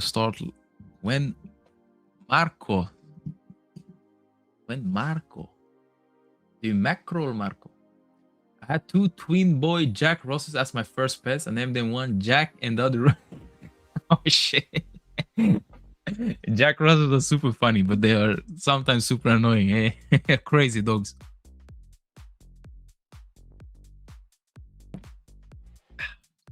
Damn, it feels like I'm reading so old stuff. Okay, I gotta be faster in reading this. Hello, everyone. Let me skip to the new comment. Do you trade Nasdaq? Yeah. Why do you think it's going to be bearish today? Any specific indicator you look at? Can you run us through your post trading analysis to ascertain the day's bias? Okay, I don't know if was you here when I did the daily profile framing. So we shifted lower in value. Yeah, we have been shifting lower in value, and I look at where volume is heading. Volume is heading lower, but it's not a signal for me, right? It's not just a narrative. So when we have IVB now, I can turn it on. And I have one other thing. Let me just also take up. So if IVB activates here, yada yada, we create the range, and then we open up, we break to the downside. We have view up here as well. And usually institutional, this is a reloading institutional point. If IVB activates, I have now daily profile framing saying bearish, IVB saying bearish, and VWAP being the magnet for me today. And then I want to take a short down here. Yeah, there you go. And then also look at volume and effort. So price and effort. There's a lot of stuff. I'm not saying I'm bearish. It's final. No. It's just we're starting to build narrative. Hello, Evo. Trading is like fishing, lol. Actually, fishing really helps with patience because you gotta sit and wait. Shark fishing or normal shark fishing? normal shark fishing. Freshwater bass fishing. I had that often. They mark level. That my mark level disappear volume proper move one candle, so you have that too, it seems. Yeah, it's really odd. That was really odd. Would love to show you guys something. I don't know if it's possible right now. Maybe I can do it. Don't want to mess up stuff. I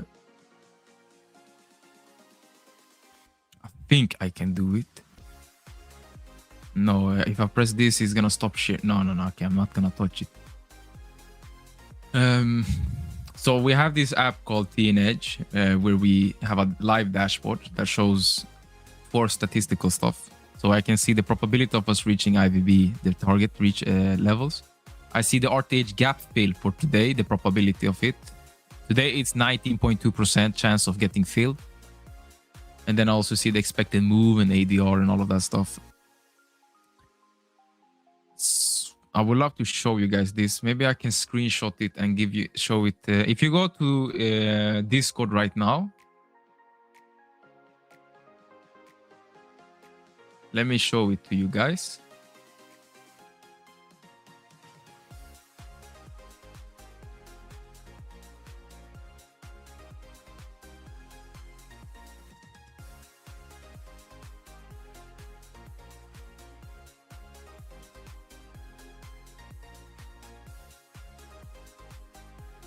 Let me go to Discord. If you go to Discord and then I have to my channel called Pavlovich, I will share it with you guys who are not, who don't have access to this dashboard. I love it so much. I use it every day and it helps. Let me see. Where are you guys? Short Fanatics. Pavlovich. Today's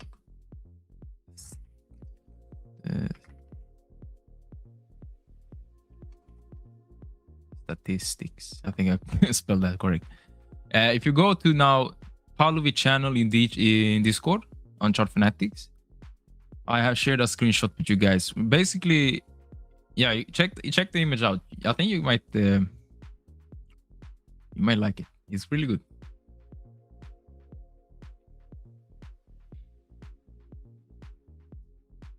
This might be a weird question, but do you have coloring mode for TPO? Oh, I don't know. No idea.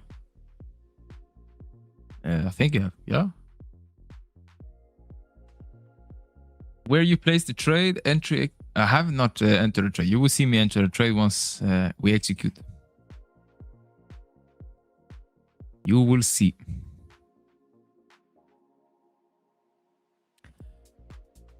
Great, thanks. After our one rig, so I only need help from. After a 1 win, I break it into 3 chances. So I only need. Okay, nice. What's up, Fez? Kairos. Discord. Do you have guys? We got the Discord in the chat, right? Exclamation. Guys, which pair is that? This is Nasdaq. There you have the Discord. Can join, and then you can see what I shared. So I'm so hyped. Feel like we are developing it so much. We're gonna do a lot more research on like on TNH, for example. We have so we have ideas and some stuff we want to test out. We have now bought some data, quite a lot of data. We got tick data, super expensive. Like if you get it from Data Bento, it can cost up to like $1,000. We got the data, and we're now doing back testing on the things we want to test out. So what can help a trader? For example, RTH gap fill. We have one of the creators in the chat. His name is Fez.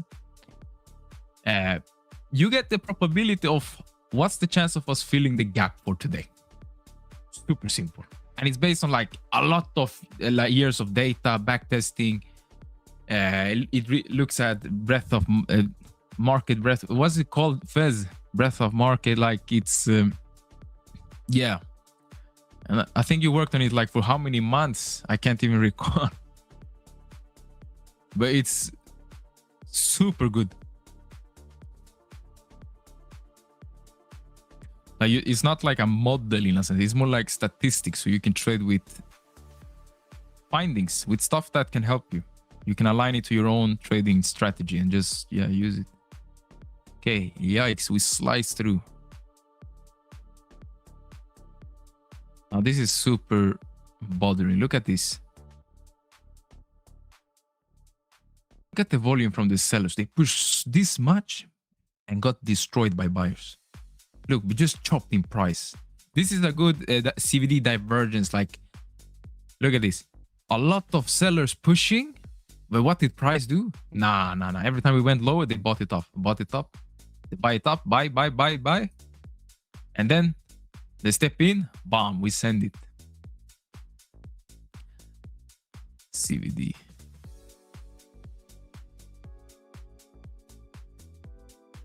Okay, we are slicing through the delta levels. Okay, we have the most significant one at the top now. I'm really curious to see how it behaves up here. We got 50 min left till IVB sets in.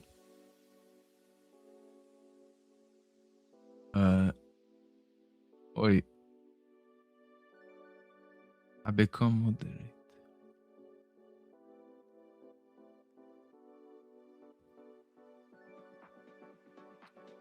Fez is some top guy, not gonna lie. Fez is crazy.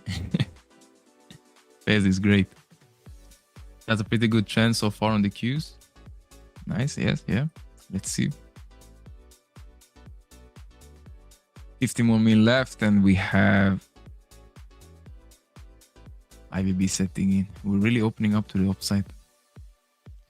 So if we go higher, which it looks like we are gonna even do.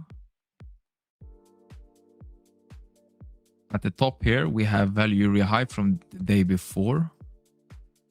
But I'm really curious to see how it behaves in this area right now, in this moment. I can see a P shape right now on the 5 minute. It looks like this. So a lot of buyers are pushing up. If we go below here, I can try a sell.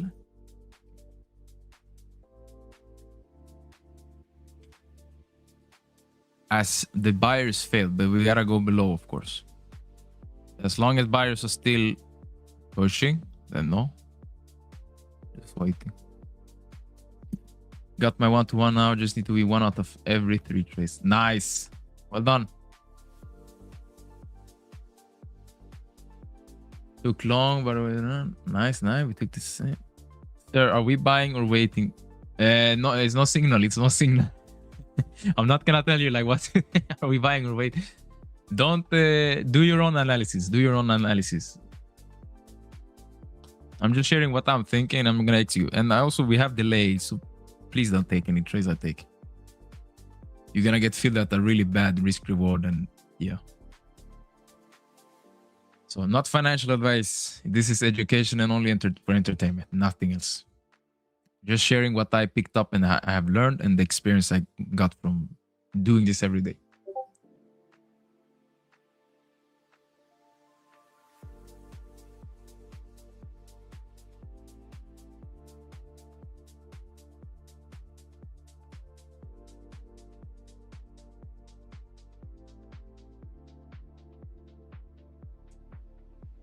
You know what?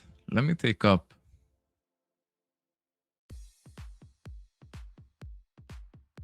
Guys, the stream is delayed for the signal, guys. You're gonna be messed up. Just do it. Exactly. Don't never, like literally, never take other people's trades. Never.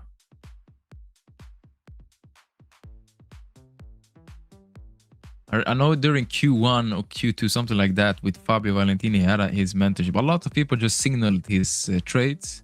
They got funded, but then they lost their account. So, what's the point? It's like you... What's a good example of it? It's like you're just... Yeah, you're cheating. And then when it... Yeah, it's like you are cheating. And when it comes to the test, you fail. Well, it makes sense, right? You cheated. You didn't do your homework. You're trying to cheat your way to get a degree. You get the exam, what you gonna do then? It's not gonna be good. All financial advisors took out 2 loans, all on 25 on that. Cap, about 2 Lambos copy trading. You know, before this summer, a lot of people signaling took the same trades. They got funded. It was super crazy. And one guy, you know what he wrote to me? He told me, "Sir, I have now copied all your IVB trade." Was a period when we just traded IVB. He's like, "I got funded, and now I request and I demand that you." That you sit with me and trade. Bro, it was so funny. I was like, what? I thought he was joking, right? No, he was honest. He was serious. He was like, yeah, I demand. You have to do it now. That was crazy. Oh my god. You know, ever since I started with this YouTube, I had met some crazy people. Like one guy, I explained this to my community yesterday. So we're playing around. Like, for example, here, if I go to demo account. So, okay, I'm on demo right now. And I'm just playing around with the chat. We're having a fun time. And we're like, oh yeah, we're spoofing. We play putting market orders like this, or limit orders. And one guy wrote to me on this on Instagram and said, like, it's not allowed to spoof. I will, what was he said? I will, what is it? You know, when they file you in, tell the cops, what is it called? When you like call the cops on somebody? And he was genuinely on it, like he was serious with it. Like, I'm gonna call the police. File a report, thank you. Yeah, whoa. Yeah, nah, I was so like, I was thought he was joking, right? No, he was serious. It was 100% serious. Number what? And that's at the moment when I took a break from trading, because I was like, no, I can't do this. I gotta take a break. I can take a break. I'm spoofing right now. One contract. Captain Q Group, post gamma squeeze. Nice. What's up, Mateus? Sherry, down for the day. Nice. Well done. Okay. Narrative was bearish, but we're opening up bullish. That's why we always say, we build the narrative, but then the thing that decides the stuff is effort versus result. From the looks of it, buyers up. Pushing. Okay, I got 9 minutes left till I can engage. But we also have data on this. When the opening range is wide, like it's big, usually IVB doesn't really play out that good. So I'm gonna be conservative for that.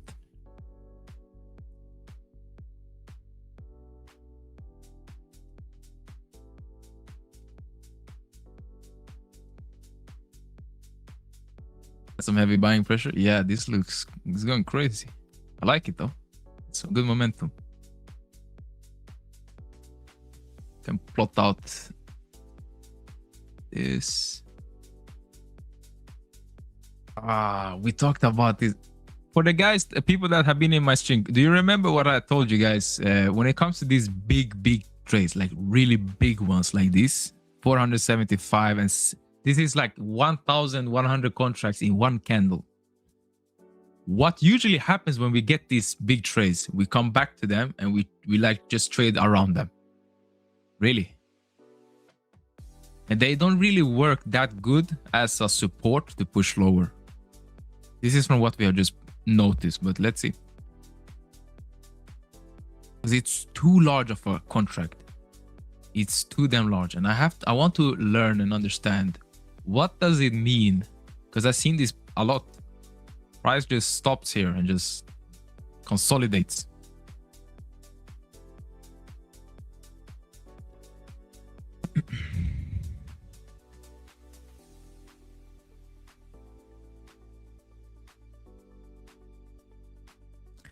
Show us proof. What do you want proof on? I was in full focus mode, Bello. Why so much negative gamma every day? I don't know. Don't know. Where is JC when we need him? Maybe he can answer it. Consolidates between two big trades. Yeah, usually when we get big trades like this, we have noticed that price stops around this area. It starts consolidating. Like, look at them. We got the big trades, right? One would be like, oh shit, look at this. 1,000 buyers going long here. Price comes down instead. Reacts. Maybe we had a low volume node, some imbalances, so it's inefficient. Then we want to fill them. But and look how it slowed down. You see what I mean? So for today, I'm looking to like see it again. We're experiencing it together. I just told you guys what I'm looking at. So usually we consolidate around here, and I don't understand why. I'm trying to figure out why. I've seen it so many times. Look, coming back down. Testing, testing, testing. But let's see.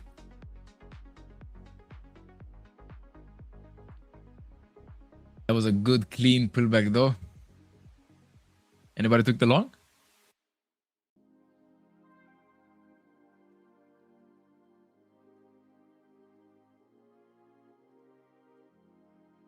By the way, for the affiliate program, that thing was the 40. Yeah, you give with your discount code, you give 40% off for members. So right now it costs 129 euro, but 40% off, you get 77 point something. It costs that much. That was, let me see. I thought price slowed down since it went higher than the put wall and flipped gamma. I don't know. So let's see. I want to pay attention today. Maybe I'm wrong today. We don't know. From like seeing it happen over and over again, we usually now we do something like this the whole day.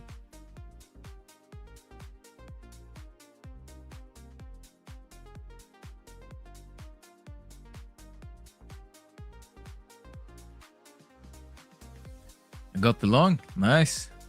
Just jump in and blow your negative gamma equals trending positive gamma mean reversion. Been doing some testing and this seems to be defining so far. Yeah. Negative gamma means that they amplify the move, so it's more prone to breakouts, trend, momentum. And it means that they are trying to like hedge. They have to hedge so they can be delta zero. So that's why we get amplified moves. But when we have positive gamma, yeah, they don't have to hedge as much. Like we have a lot of consolidation. Just use that. Maybe we are consolidating in such cases because there are a lot of resistance because of these big guys. Hey, I don't know. Guys, do you have any ideas? I'm not gonna try to play a genius here. I don't know. I'm gonna be honest. When we get big trades like this, significant big ones exactly like this, for some reason, we stay here. Instead of like, oh shit, a lot of buyers went in, so it should be like go buy. No. We stay and consolidate. The price slows down exactly like it does now. Oops. So maybe somebody can find out why.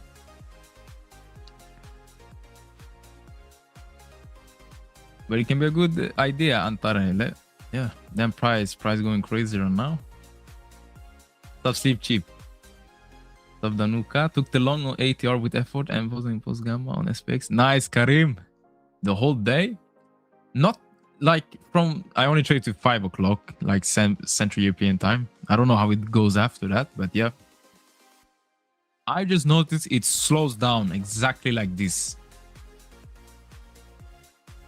And I want to know why.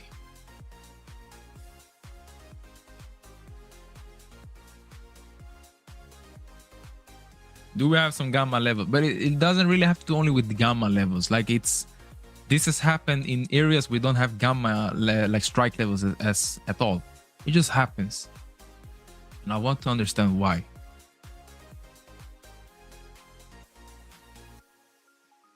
If value area have the same logo as the amount of value traded here, then it will be same here. Too much value traded here and price can run like for just an idea.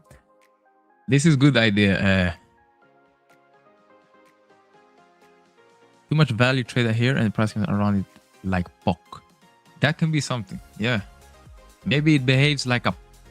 Yeah, it becomes POC because we had a big volume, right? However, this can be quite misleading sometimes. Because according to auction market theory, where is value is where we transact the most, right? So where most volume is transacted, the most trades is done, usually where we spend the most amount of time. That's why market profit can be really good. Sometimes we get like news kicking in and you have like, look at this, 475 contracts. Bam. Out of nowhere, POC is up here now. But yeah, it can be a good idea, Eldoran. I don't know. I really don't.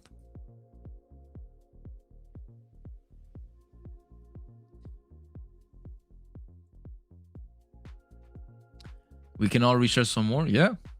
Wait, will you wait 30 minutes for entry? IVB activated now. But I'm gonna sit on my hands and just try to learn a little more today. Try to observe, gather some data on how it behaves.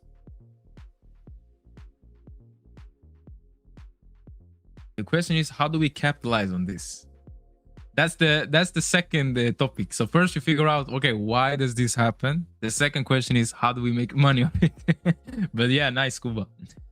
Slow grinding up down so posting gamer gym is the most annoying trading condition. Yeah. I hate it. I hate, you know, this price action. It usually behaves like this. You have a breakout like this.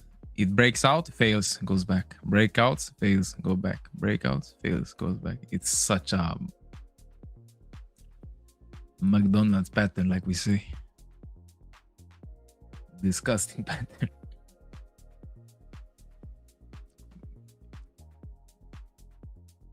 I mean, there's a lot of big buys, institutional market, that's at the level of the limits are bigger. Protect their levels, put in the limits order above, a big amount of big order below. Yeah. Hey, at least we're moving away from it. I had like 5 screenshots out of, okay, we had a lot of days like this, but I had 5 screenshots and all of them showed exactly the same thing. You have the big buys here. So price can do something like this. And then, bam. And then just stays here. By the way, IVB activated.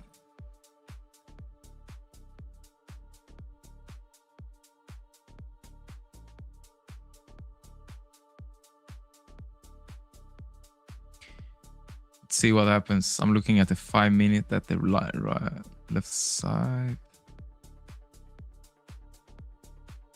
Okay, I'm gonna wait for something clear. C spike, expect gamma. There are quant levels used by institutions. That's why. Okay. Building liquidity and market makers balancing the books for the next move. Yeah, it can be that. We're just building liquidity. Building position. Makes sense. Where's VWAP? Oh my days. That's quite. Oy. Yeah, wait, that might actually explain. Like we're building maybe the position here. VWAP is rising. And eventually when it comes up here, we have this where the algo as well kicks in a lot and bam. And then we maybe go send it.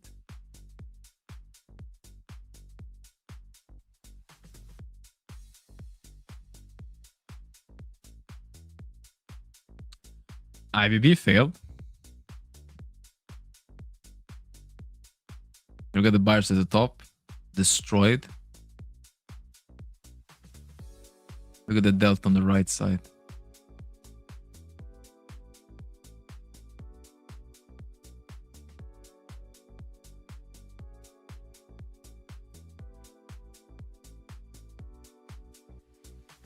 The imposter poke. Is your AI agent on and learning? AI agent? No, I don't have an AI agent. AI agent. My MEQ has different price on TradingView. Different data, huh? Data providers are different. You did say last time that when big moves happen before IVB, it's set in the probably for IVB is less. Yeah. Correct. Because it's super, like look at the protection level, it's at the top. when the opening range is super big, statistically, it doesn't reach it with high probability. I'm still waiting. We got on TN Edge. 50 min had 74% of reaching the target, the first one. 30 min, I want to wait and see what happens. But yeah, look at that. Failing at the top again.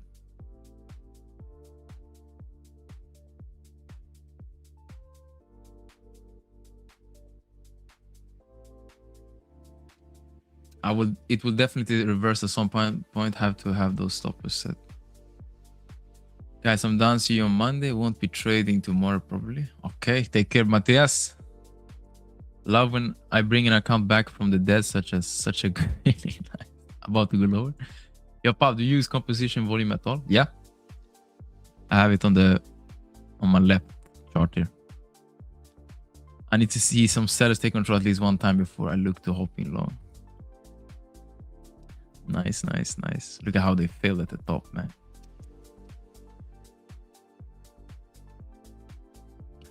Taking some short series. The reason why I don't like this is because clearly we have a bullish market. You try to go counter trend here. It's not the best for me, at least. For you, maybe, I don't know. You maybe are Cristiano Ronaldo at trading. We are at some hourly resistance QQQ, okay? That opens the door for the optimum filter based on. That opens the door for you to optimize filter orb based on orb size. We have Sherry. We have optimized for it. The 5 minute hasn't even activated. Yikes.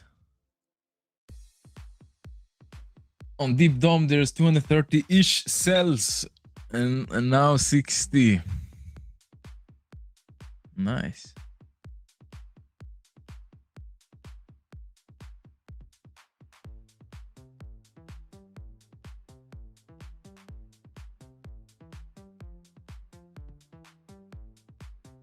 Ooh, look at the sellers. Look at the delta.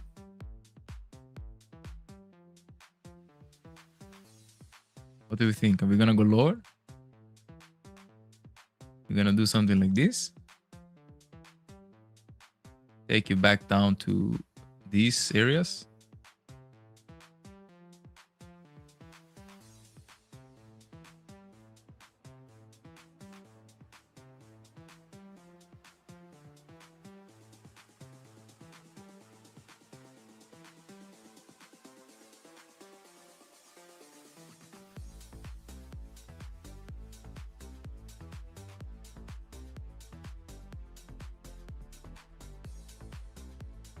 Why doesn't it plot my... Why didn't it not plot my... What's it called? OCL? Or whatever it's called?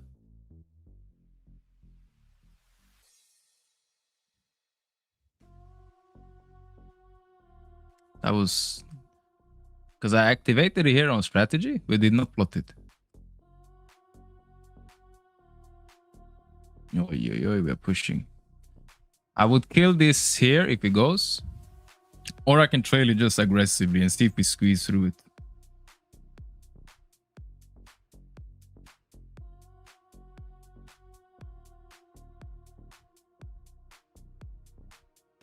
Yeah, I'm taking these profits with me. Nice. Quick scalp. So we accepted below these big sellers on the delta. And we killed the trade here. 1, 2, 2. That's it. I'm just gonna wait now.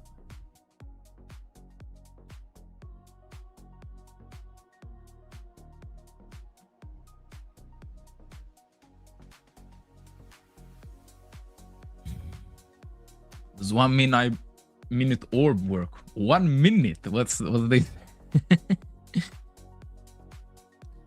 Like, do you mean if it activates on the 1 minute on, or like compared to the 5 minute? Even if you're Ronaldo at trading, shorting on a bullish trading market is just too stressful. Yeah, for sure. For sure.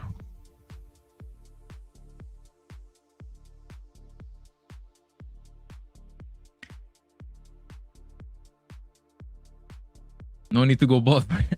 Aim small, hit big. Yeah. How do you get the delta in the chart? One always goes on its separate little section. I can go to my Discord. I shared the template there. I can share it with you guys. I have shared it actually. You can download it, but it's yeah, it's you press on like horizontal, vertical, something in the settings. Just that. Yes, lower. Not sure how low. What would your prediction be? At least down to these big buys. That's why I killed the trade here. Like, if we're gonna go lower, we had so big buyers here. Let me just kill the trade here, take the profit.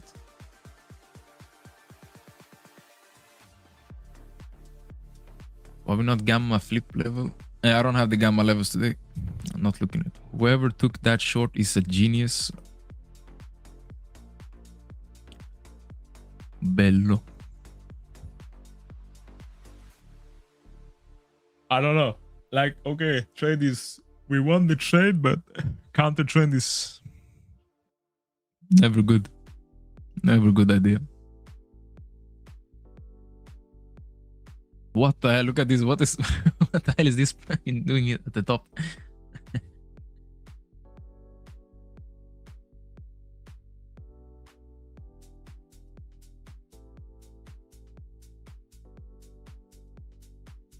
I had to clip that look. Nice. Noise. IVB failed miserably. Yikes.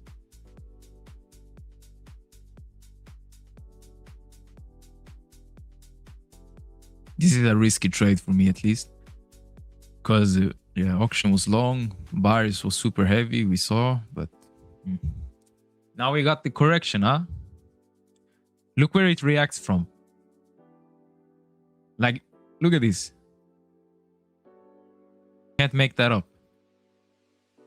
Goes down to the delta level, the most significant one, the strongest one. Bam, gives a reaction. Look at the right side now. Sellers failed here. Might be time to go higher.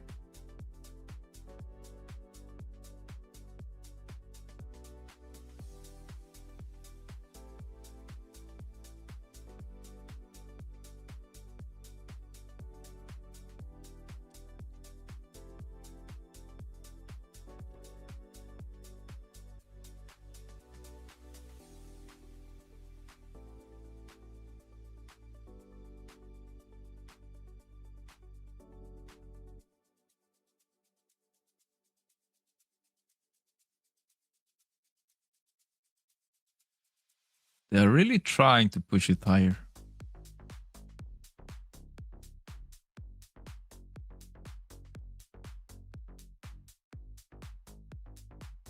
Let me risk. What the hell is my risk doing all the way down here?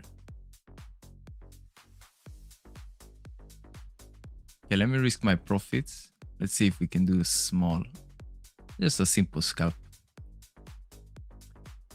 First attempt. Sellers at the right failed. We can see them. We stepped in where buyers were strong. See if they hold it up now. We push. We fail. Gonna play with small size though.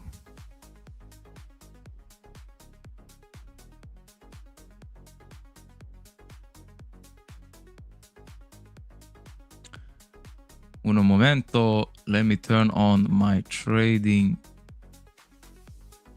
I can't see it. Why can't I see it on this side? Okay. I'm covered here. See if we bottom ticked it. Or not bottom tick, but it got the bottom.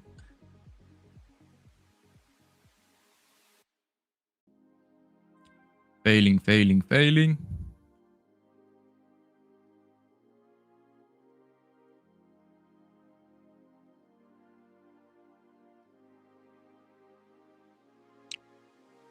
Oh. You long or short? Yeah, I'm long. I'm risking my profits. Where can I see this chart on price? Trading view? I don't know. I don't use it. I am long. Covered myself below here.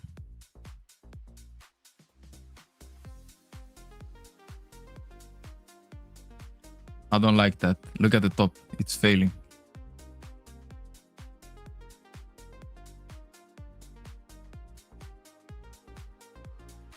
See if we get the push.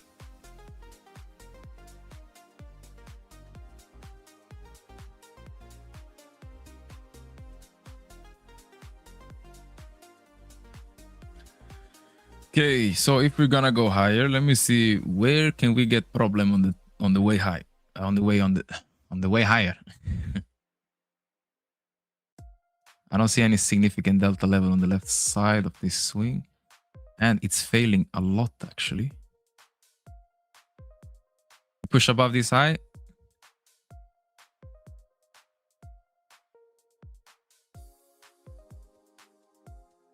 Might look to cover my risk. We have these buy zones. If this fails, it's not a good sign for us or for me.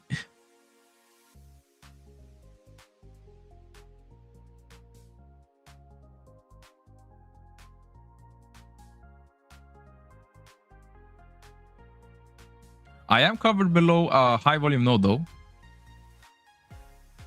Let me mark that out. So this is a high volume node.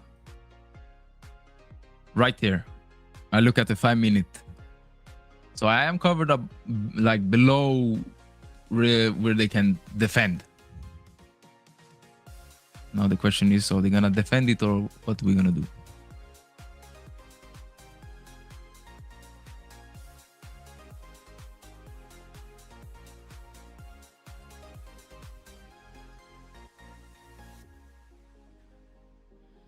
Nice trade. I was expecting one more attempt at that high.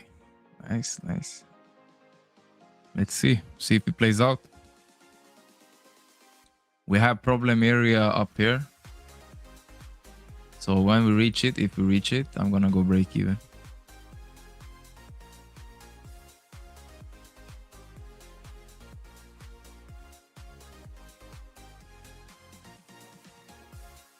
I hardly believe we get a move today, actually, more than this.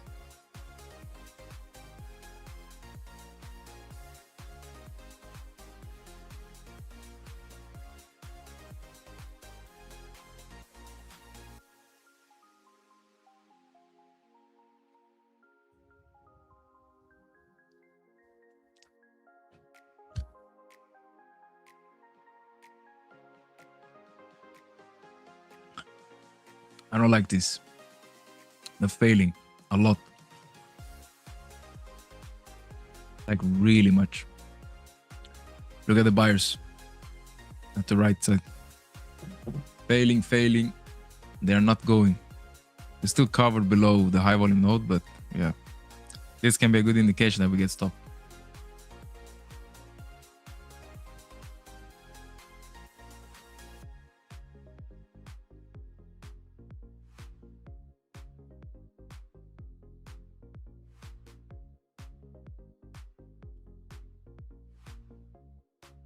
Switch, man, it's great. To what? Man, every time I see deep shot, I feel like I need to switch over Fabian. Aha. Okay, you guys meant for that. Anyway, Paul, the stop loss, is that the model backed by Fez? No. This is from a model I'm testing out. It's about playing with the high volume nodes and so on, and a little wider stop because recently we get flicked out quite fast in Nasdaq. So I want to have a little more wider stop. So I'm using this. It's like I'm covered below 5-minute candle and the high volume nodes. So it's like we have defense at least. On the 1 minute,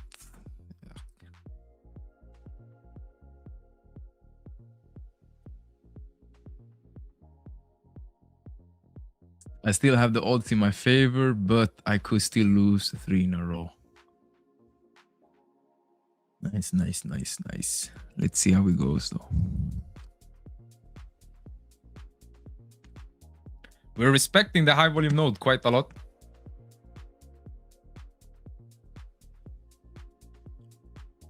Let me mark it out. Here it is. So a lot of volume was built here. You can also see it here technically. Look at it. And we are below it. So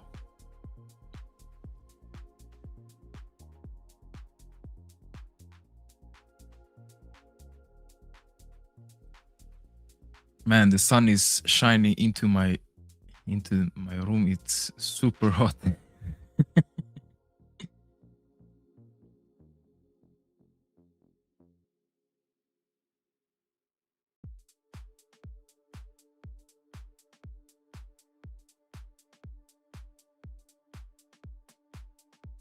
There's support level there.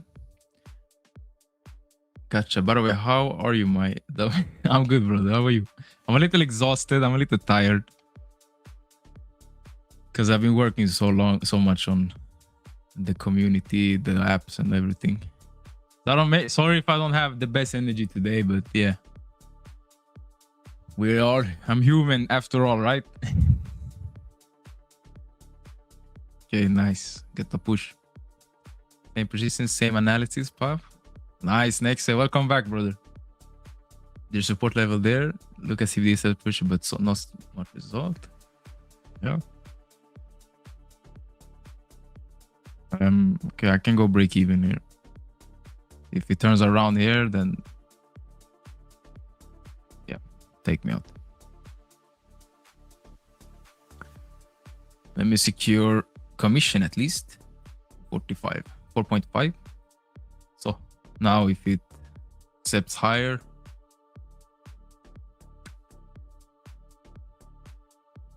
yeah, then let's wait. This was the problematic area. Let's see if it reverses and stops us out for break even, or if it goes. Either way, risk free. Just 3 fees, like 10 mile run low. I took most of here. Let's go. Nice, nice. If I had 2 contracts here, I would take off 1 contract at that level, but I don't. So I gotta let the runner go, or let go break even on. What if we all just stop trading forever and just touch grand? By the way, while we look at this trade, what's the end goal for you guys? Do you want to do trading your whole life? Or what's the goal for you guys? From experience, what I want to do at least, I want to do more than just trading. I want to start business, doing a lot of other stuff. Trading is good to like multiply your money, not really making money. It doesn't, like, it is good, like you can do it, don't get me wrong, of course, but it's a lot better to just grow your money instead.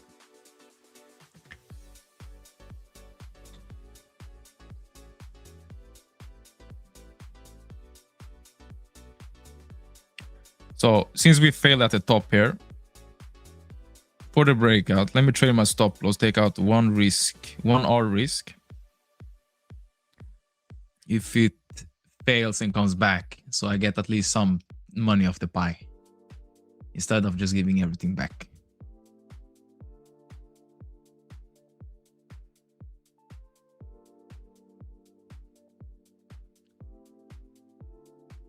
Why is that a problematic area? Because buyers failed at the top there previously. So if they failed it there before, you can expect sellers to step in again.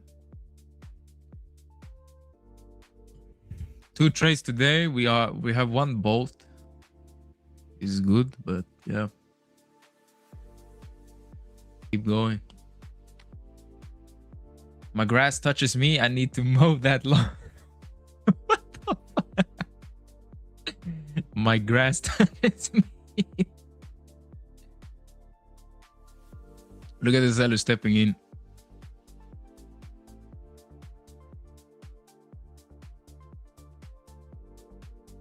Buyers failed again at the top. That's okay. Okay, nice. 2 trades. That's it for now. Now I'm just gonna sit on my hands. Business, man. You know, do business. That's good. Whole life trading to fund business. Trading to fund business, basically. Nice. Build capital, reinvest in other stuff. I like it. I like it. I need to have contact with people. For business. Yeah. Networking is really good. Try to be around people that are good people as well. You can come super far if you're just honest and you have good people around you. I have a team that I trust. I can give them, and I have done, I give them my password for a lot of stuff. Like, if you can, okay, I know you shouldn't trust everyone, but you know what I mean? Like, it can be really good if you have good people as well around you, not just to make money. Can go so far. IVB activated. Yeah.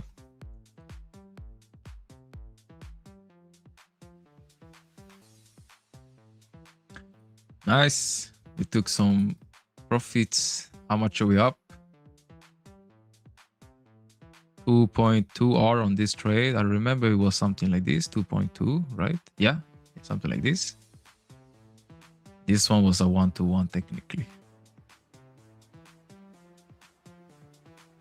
Yeah, 1-to-1.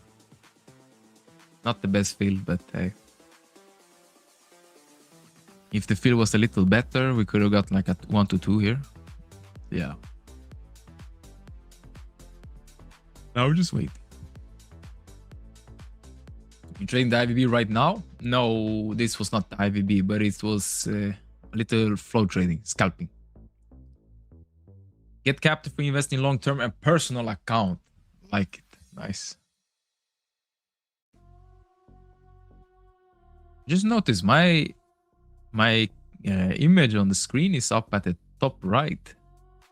Okay, so you guys can see. Yeah. We placed it so you guys can see it. See the delta levels on the right side. Bro, you did it. W. Nice. Yeah, I'm out plus 150. Nice. Well done, Aldoran. Trade and take profit into asset, build business, real estate, and buy a home, a gated community for my family, and be a present dad if Jesus don't return. Nice, Mac. Nice. I like that. Opa, we got a good squeeze. Would you look at that? 578 contracts again. You know how old Pavlovich would have reacted now? I would have think like this, because I was seeing the long from here. Why did you not hold it? And the funny thing is, when I followed that thinking before, usually this happened. Bam. Like 7 out of 10 times. But today I'm really happy that I follow how on trade for like I take the money out of the market. Sure, the risk reward wasn't the best. It was just a bad feel. But yeah, take what is given to you. Pretty much. Don't be greedy. Do you like this unbalanced condition or balanced conditions more? I like unbalanced. Unbalanced. So conditions like this. We actually don't have, usually when I talked about it, look at this. We came back, tested it, then pushed lower. We usually have chop around here, but today we don't. Look at these big sizes. Oi, oi, oi.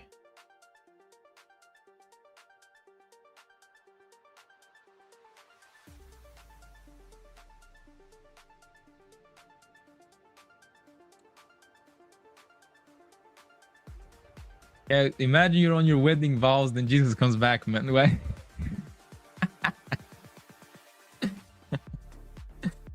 What's great about trading is if you're right on the bigger time frame, you can make it on the small time frames like a business. Yeah. Can you read the big time frame? You can make money on the small time. Yeah, but Yeah, for sure. Just logically, if I know long term, like from a bigger scale, like where is the market gonna go, I just gotta time it on the smaller time frame and just yeah, of course. Correct. You won't need to look anywhere else if you get finance. Finance is money, you know it well. Finance is good. Brother, I have joined one too many when they're starting mentorship. Yeah. Yeah, I'm doing it only this time. I don't think I'm gonna do it ever again. I'm gonna be honest. I don't want to bother doing this type of stuff. But you guys asked about it so much. So that's why we did a 1-day session. Just get it over and hopefully you get satisfied. I will give you all the knowledge you want. And that's it. I'm not gonna do it more.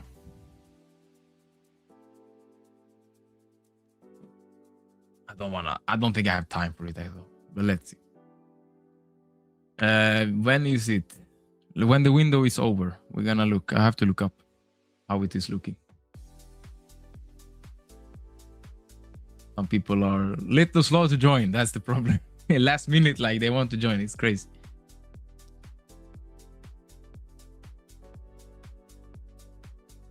Can you ask your option expert friend to do some mentorship? I guess we'll all be happy to pay when he calls. You mean yeah. For sure. You guys gonna like him. He's crazy in options trading. Crazy. But I have to ask him if he wants to do it, of course. That break, I'm done for the day. Make left 3 hours for the day. I'm gonna stop because I gotta take a dump. Okay, nice, brother. How much R are we up this day? We're up 3 R, right? 3.2 R. 1 to 1 here. 2.2 to 2.3 R here. We're up. Pretty good. By the way, let me check TN Edge. Okay, we have 53% chance of reaching protection level based on statistics for today. 53% chance. Nice. How's it going? Going good. 2 wins. Just sitting now and waiting. Why is your chart blurry? No.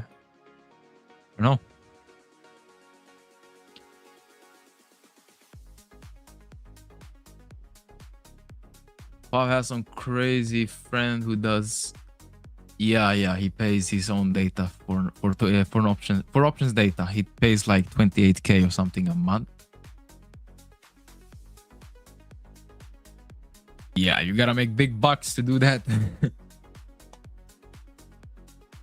Because he builds some of his own stuff as well with it.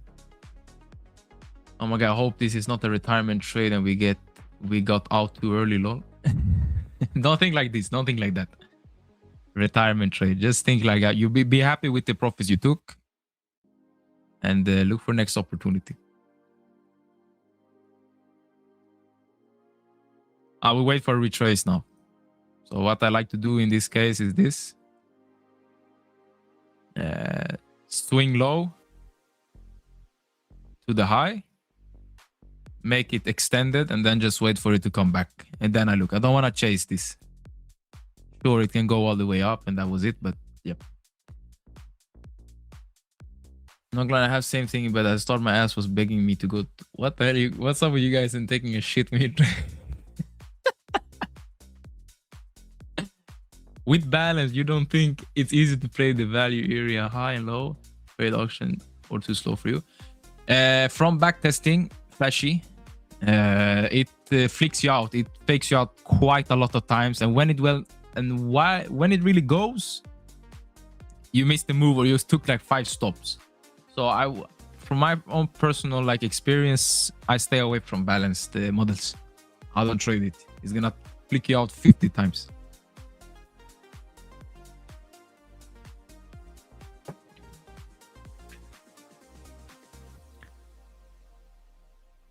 What matters is that both win at the end of the day. Below. Still took 800 today. Nice, Shappy. all that coffee. You guys drinking a lot of coffee, then you have to go take a shit when you trade. Drink water, man. Come on. Drink the damn water. Good call. How did you develop your mindset when you're approaching the market? I see that you don't even react when you lose/win a trade. Data. I don't get shocked. I don't get shocked of the results. I don't get happy nor sad. Doesn't matter. How I develop? Okay, really simple. I did backtesting, got data on my models, and then if I have a win rate, say a win rate bucket of like this. So we have 2 buckets. This is what I will go through on the sessions with the guy that took the one-to-many, for example. You have 60% win rate. In a beautiful word, you maybe have 60%. I don't know what you have, but okay. 40% lose rate. Okay. When I take a trade, either it goes here or here. Wherever it goes, it goes. So that's it. No reason to be happy, no reason to be mad. Just, yeah, that's it. That's my secret. It was data. And it was data in the end that made me disciplined. That's it. Wow, how is the music? I don't have music on today. I don't want to mess up with the stream. I don't even hear the music from the stream, guys. I'm just sitting here in silence. And then I... just watching the chart. Paul, why did you not take his offer to learn from him one-to-one? For the options? I don't have time for it, Cherry. I don't. But I have him as a friend. It's like we can talk sometimes. And he offers me daily. He tells me like, if you want the pub, because he's building a hedge fund. Doing a hedge fund, gonna raise capital and all of that. And he found some good big investors, and he told me like, if I want to join, he can teach me and so on, because he likes my personality, honesty and transparency and all of that. Yeah. But I don't have time. I want to do a little of my own stuff right now. And I know it's big money, but guys, money is not always the... I don't know. At least not for me. It's not so important.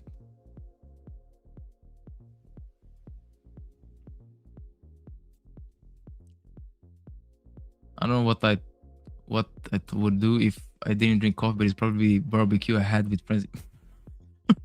My friend. Oh, guys. Oh shit. Imagine you're scalping, you gotta take a shit mid-trade.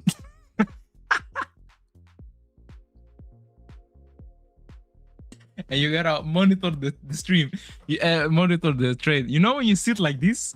When I was younger, you sit like you have to go take a shit, so you gotta angle yourself in a way.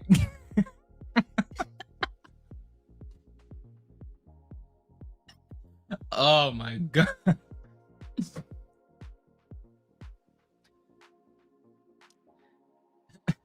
Yo, Paul, what stats did you record when manually backtesting? Pretty sure I saw you manually. You just marking a tally on paper. Wait, which Benny? For IVB? We did algorithmic backtesting. Or did you mean my IVB backtesting on YouTube? We got, what was it? 60% win rate, something like that. 2.11 risk reward, profit factor, all of that. It was a profitable model, but that was just 1 year of testing. 100 trades, 2.11 risk reward was the profit factor. Sharp ratio was 1.6, something like that. I can't recall. It was profitable at least, but you need more data. That's why we did the algo backtesting. Music do here. Nice. Over risk hit daily stop loss today. Gonna journal and get ready for tomorrow. Good job. That's the mindset. Glass. Have you noticed when somebody maybe say I took a 1 to 5 risk reward trade, I won 2K, I'm like, good job. But when I see that comment like this, where you fucked up, and then your decision after that is to fix it, that's what I call progress. This is what I like to see. Not that you're fucking up, of course. Don't want any of you guys to fail at trading, but I love to see people getting better. That's for sure. Orange guy, kind of low-key today. Maybe he's sitting on the toilet. He's waiting for you to enter, Karim. Maybe he's waiting for you to enter.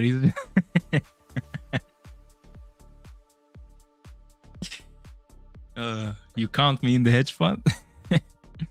How long did it take you to get to the point where you have viewed the market this way? Removal of emotions and viewing it like data. 1 year. I traded ICT May 3 years ago. I was new. I fucked up. I messed up. I didn't make money. I lost. Not to say that ICT doesn't work. Maybe it works for you guys. I don't know. It didn't work for me. How long did it take for me? Yeah, eventually I got hit on that much that I was like, man, what the hell am I doing? Like, let me just do the work for once. And then I did it. Got my first model. The anti-bias model, I have shared it in my Discord. It's the first model I got my payout with. $500 payout. Happiest day of my life. First time I ever did the homework, in a sense. And it was the first time I achieved a payout.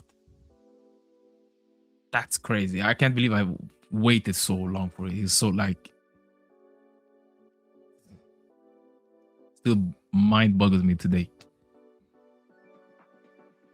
But yeah, took me 1 year because I stopped trading after I failed with ICT, and then I pursued a master degree in computer and system science and another bachelor degree, and then I came back to trading. It took me 1 year to really get to understand it. Pav is a secret billionaire, by the way. Hi, Vale. What are your thoughts on Call of Psychology and how it released the emotion and recognize signals over noise? Thank you. Color psychology, like red, it intensifies. Yeah,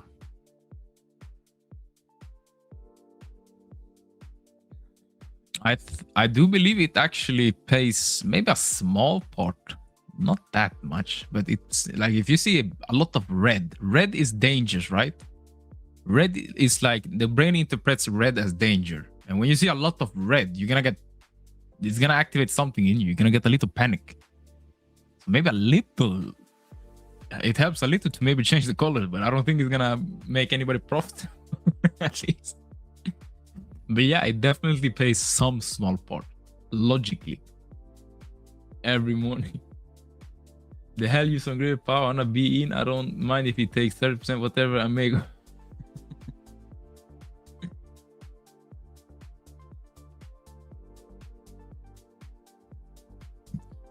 Yeah, they want install a swing away workstation there. This Pavlovich guy is somebody to watch. I need his social. If you guys want, I can share Instagram with you.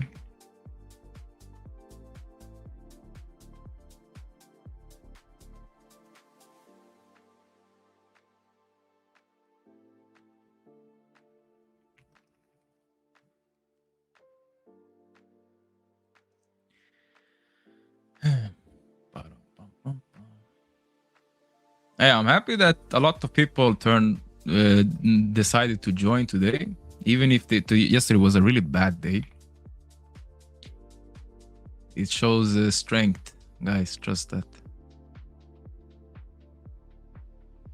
Here you have Instagram if you want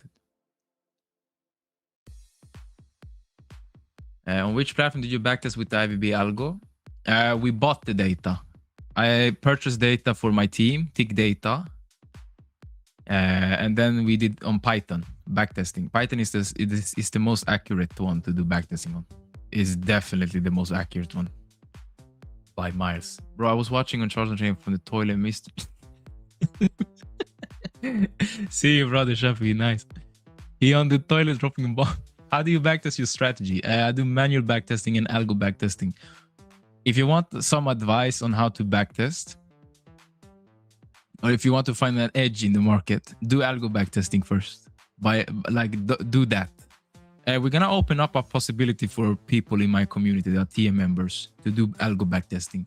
So we have got the data for you already. You don't have to pay $2,000 to get the data. We have it for you, and it's tick data. And we're also getting options data, so you can backtest with that. I'm just gonna see how far back we can get it. But yeah. And then we're gonna build an app for you to take that data, plug it in. I'm gonna buy an algo, maybe Cloud or something, to plug it in. You tell Cloud, I want to backtest this. Cloud is gonna go into our data central, take the data, backtest your idea for you. In maybe 1 minute, you get an answer. And when you get an answer, this is what I mean.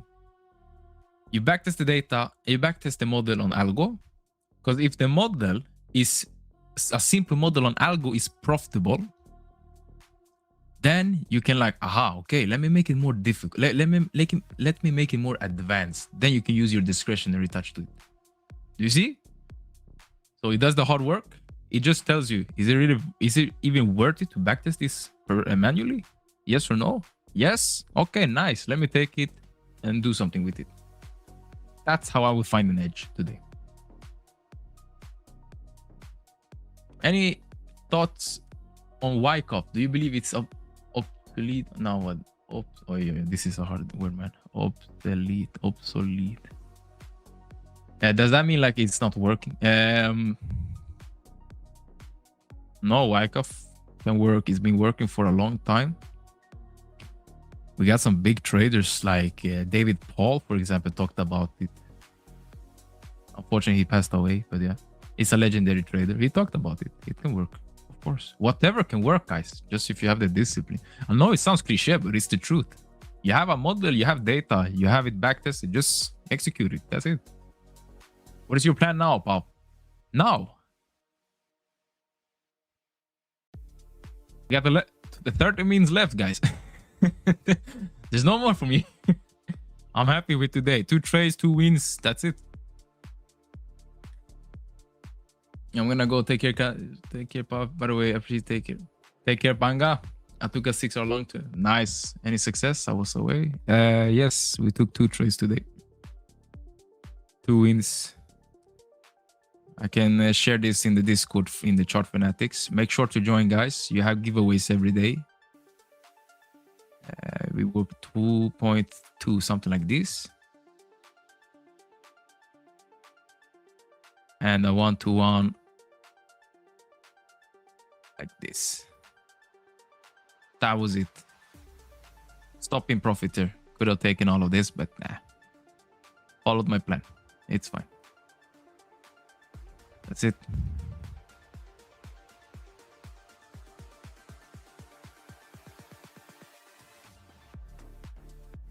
Hi, Pavlovich. On that note, I changed my colors to white, pale blue, and lavender pink. Pink has been the least threatening color I've traded with.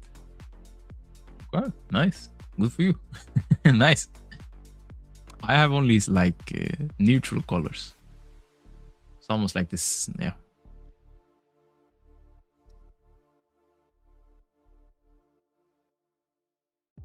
Python code is the king. Do you have a Discord group? Yeah. Go to my channel and you see a link to our Discord.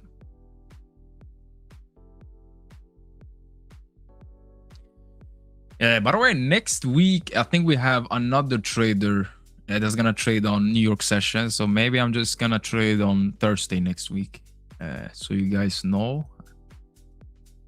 For the guys that are dropping off now. So you will have to enjoy this broken English next week. No, okay. Here you can... here is my channel. You can go in. There's a link for everything there. Day 27 done. How did it go, Cakes? Kex is one of the guys that trades the IBB model. He does the challenge that I presented for everyone, and he's been doing really good.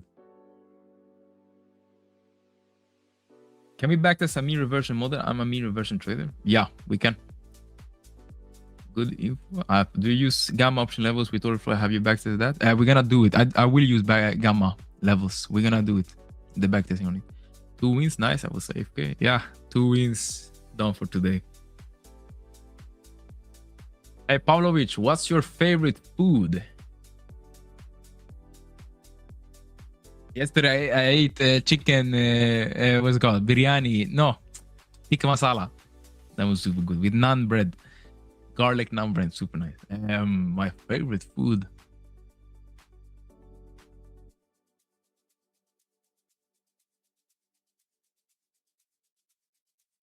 No, I reached a point where I worked that much I forget to eat throughout the day.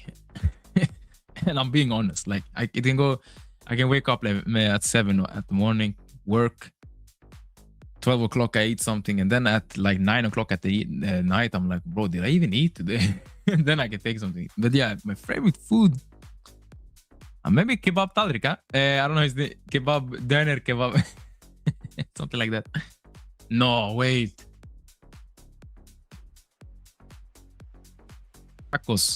Tacos, for sure. I love tacos, especially Swedish tacos. You guys gonna be like, what the hell is that? It's like tacos normal, but it's like a big table with everything, and you just, because I know that there's other places like in America you have Taco Bell. You use like beans and stuff in your tacos, something like that. Not that. Just salata, sauce, and meat. Not meat, but what's it called? Fesh. How you say fesh? Fesh. Minced meat. Aha. Okay. Yeah. Minced meat. Break even. Nice, Kex. Do you need level 2 data for big trades? No. Only only level 1. So top of book data. What's up, Adam, by the way? I remember you. It looks like you can't gain weight, so you can eat constantly. Look. Yeah. I have high metabolism. I was a football player, and it's always been like that. I can eat 50 kebab, döner, pizzeria, pizza on the day, or next morning. Like nothing happens.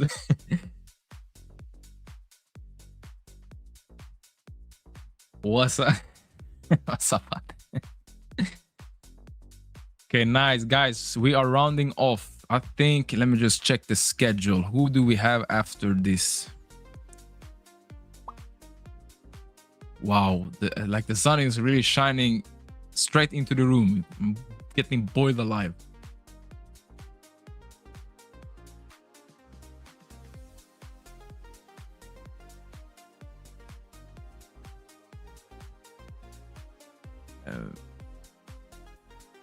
Let me see.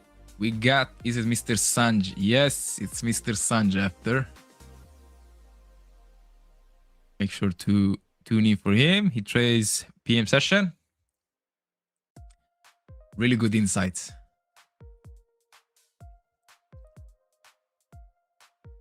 Bro, blow my founder account. Aye. It's okay. Reset. Yesterday, a lot of people blown blew their accounts. It's fine. Sanj, Saitama. Nice. You need blinders for your Windows Power Simple solution. I have I got like a blinder that you can pull down, but then it doesn't come in what's it called? Light?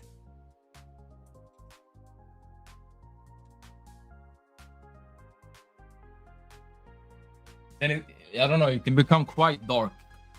You guys still see me? Let me see the camera. It looks good. Okay. Maybe I was over exaggerating. I thought it would be super dark, man. Okay, nice. Thank you again for joining us, Mr. Pav. Thank you guys for having me. It was fun. I love talking with you guys. Doesn't always have to be about trading. We talked about a lot of stuff today. Everything from my favorite animal to people having to take a shit mid-trade. People gotta take a shit mid-trade. Nah, it was fun. Pav, will you consider take the long put absorption for IVB just now? I see you're not thinking about it. No, I would not trade. We accepted too much back into the range. We can see you. Nice. Okay. Oh, have attack on my smile. I will. Thank you guys for joining. Thank you guys for having me. See you guys next week and good luck. Bye everyone. Ciao.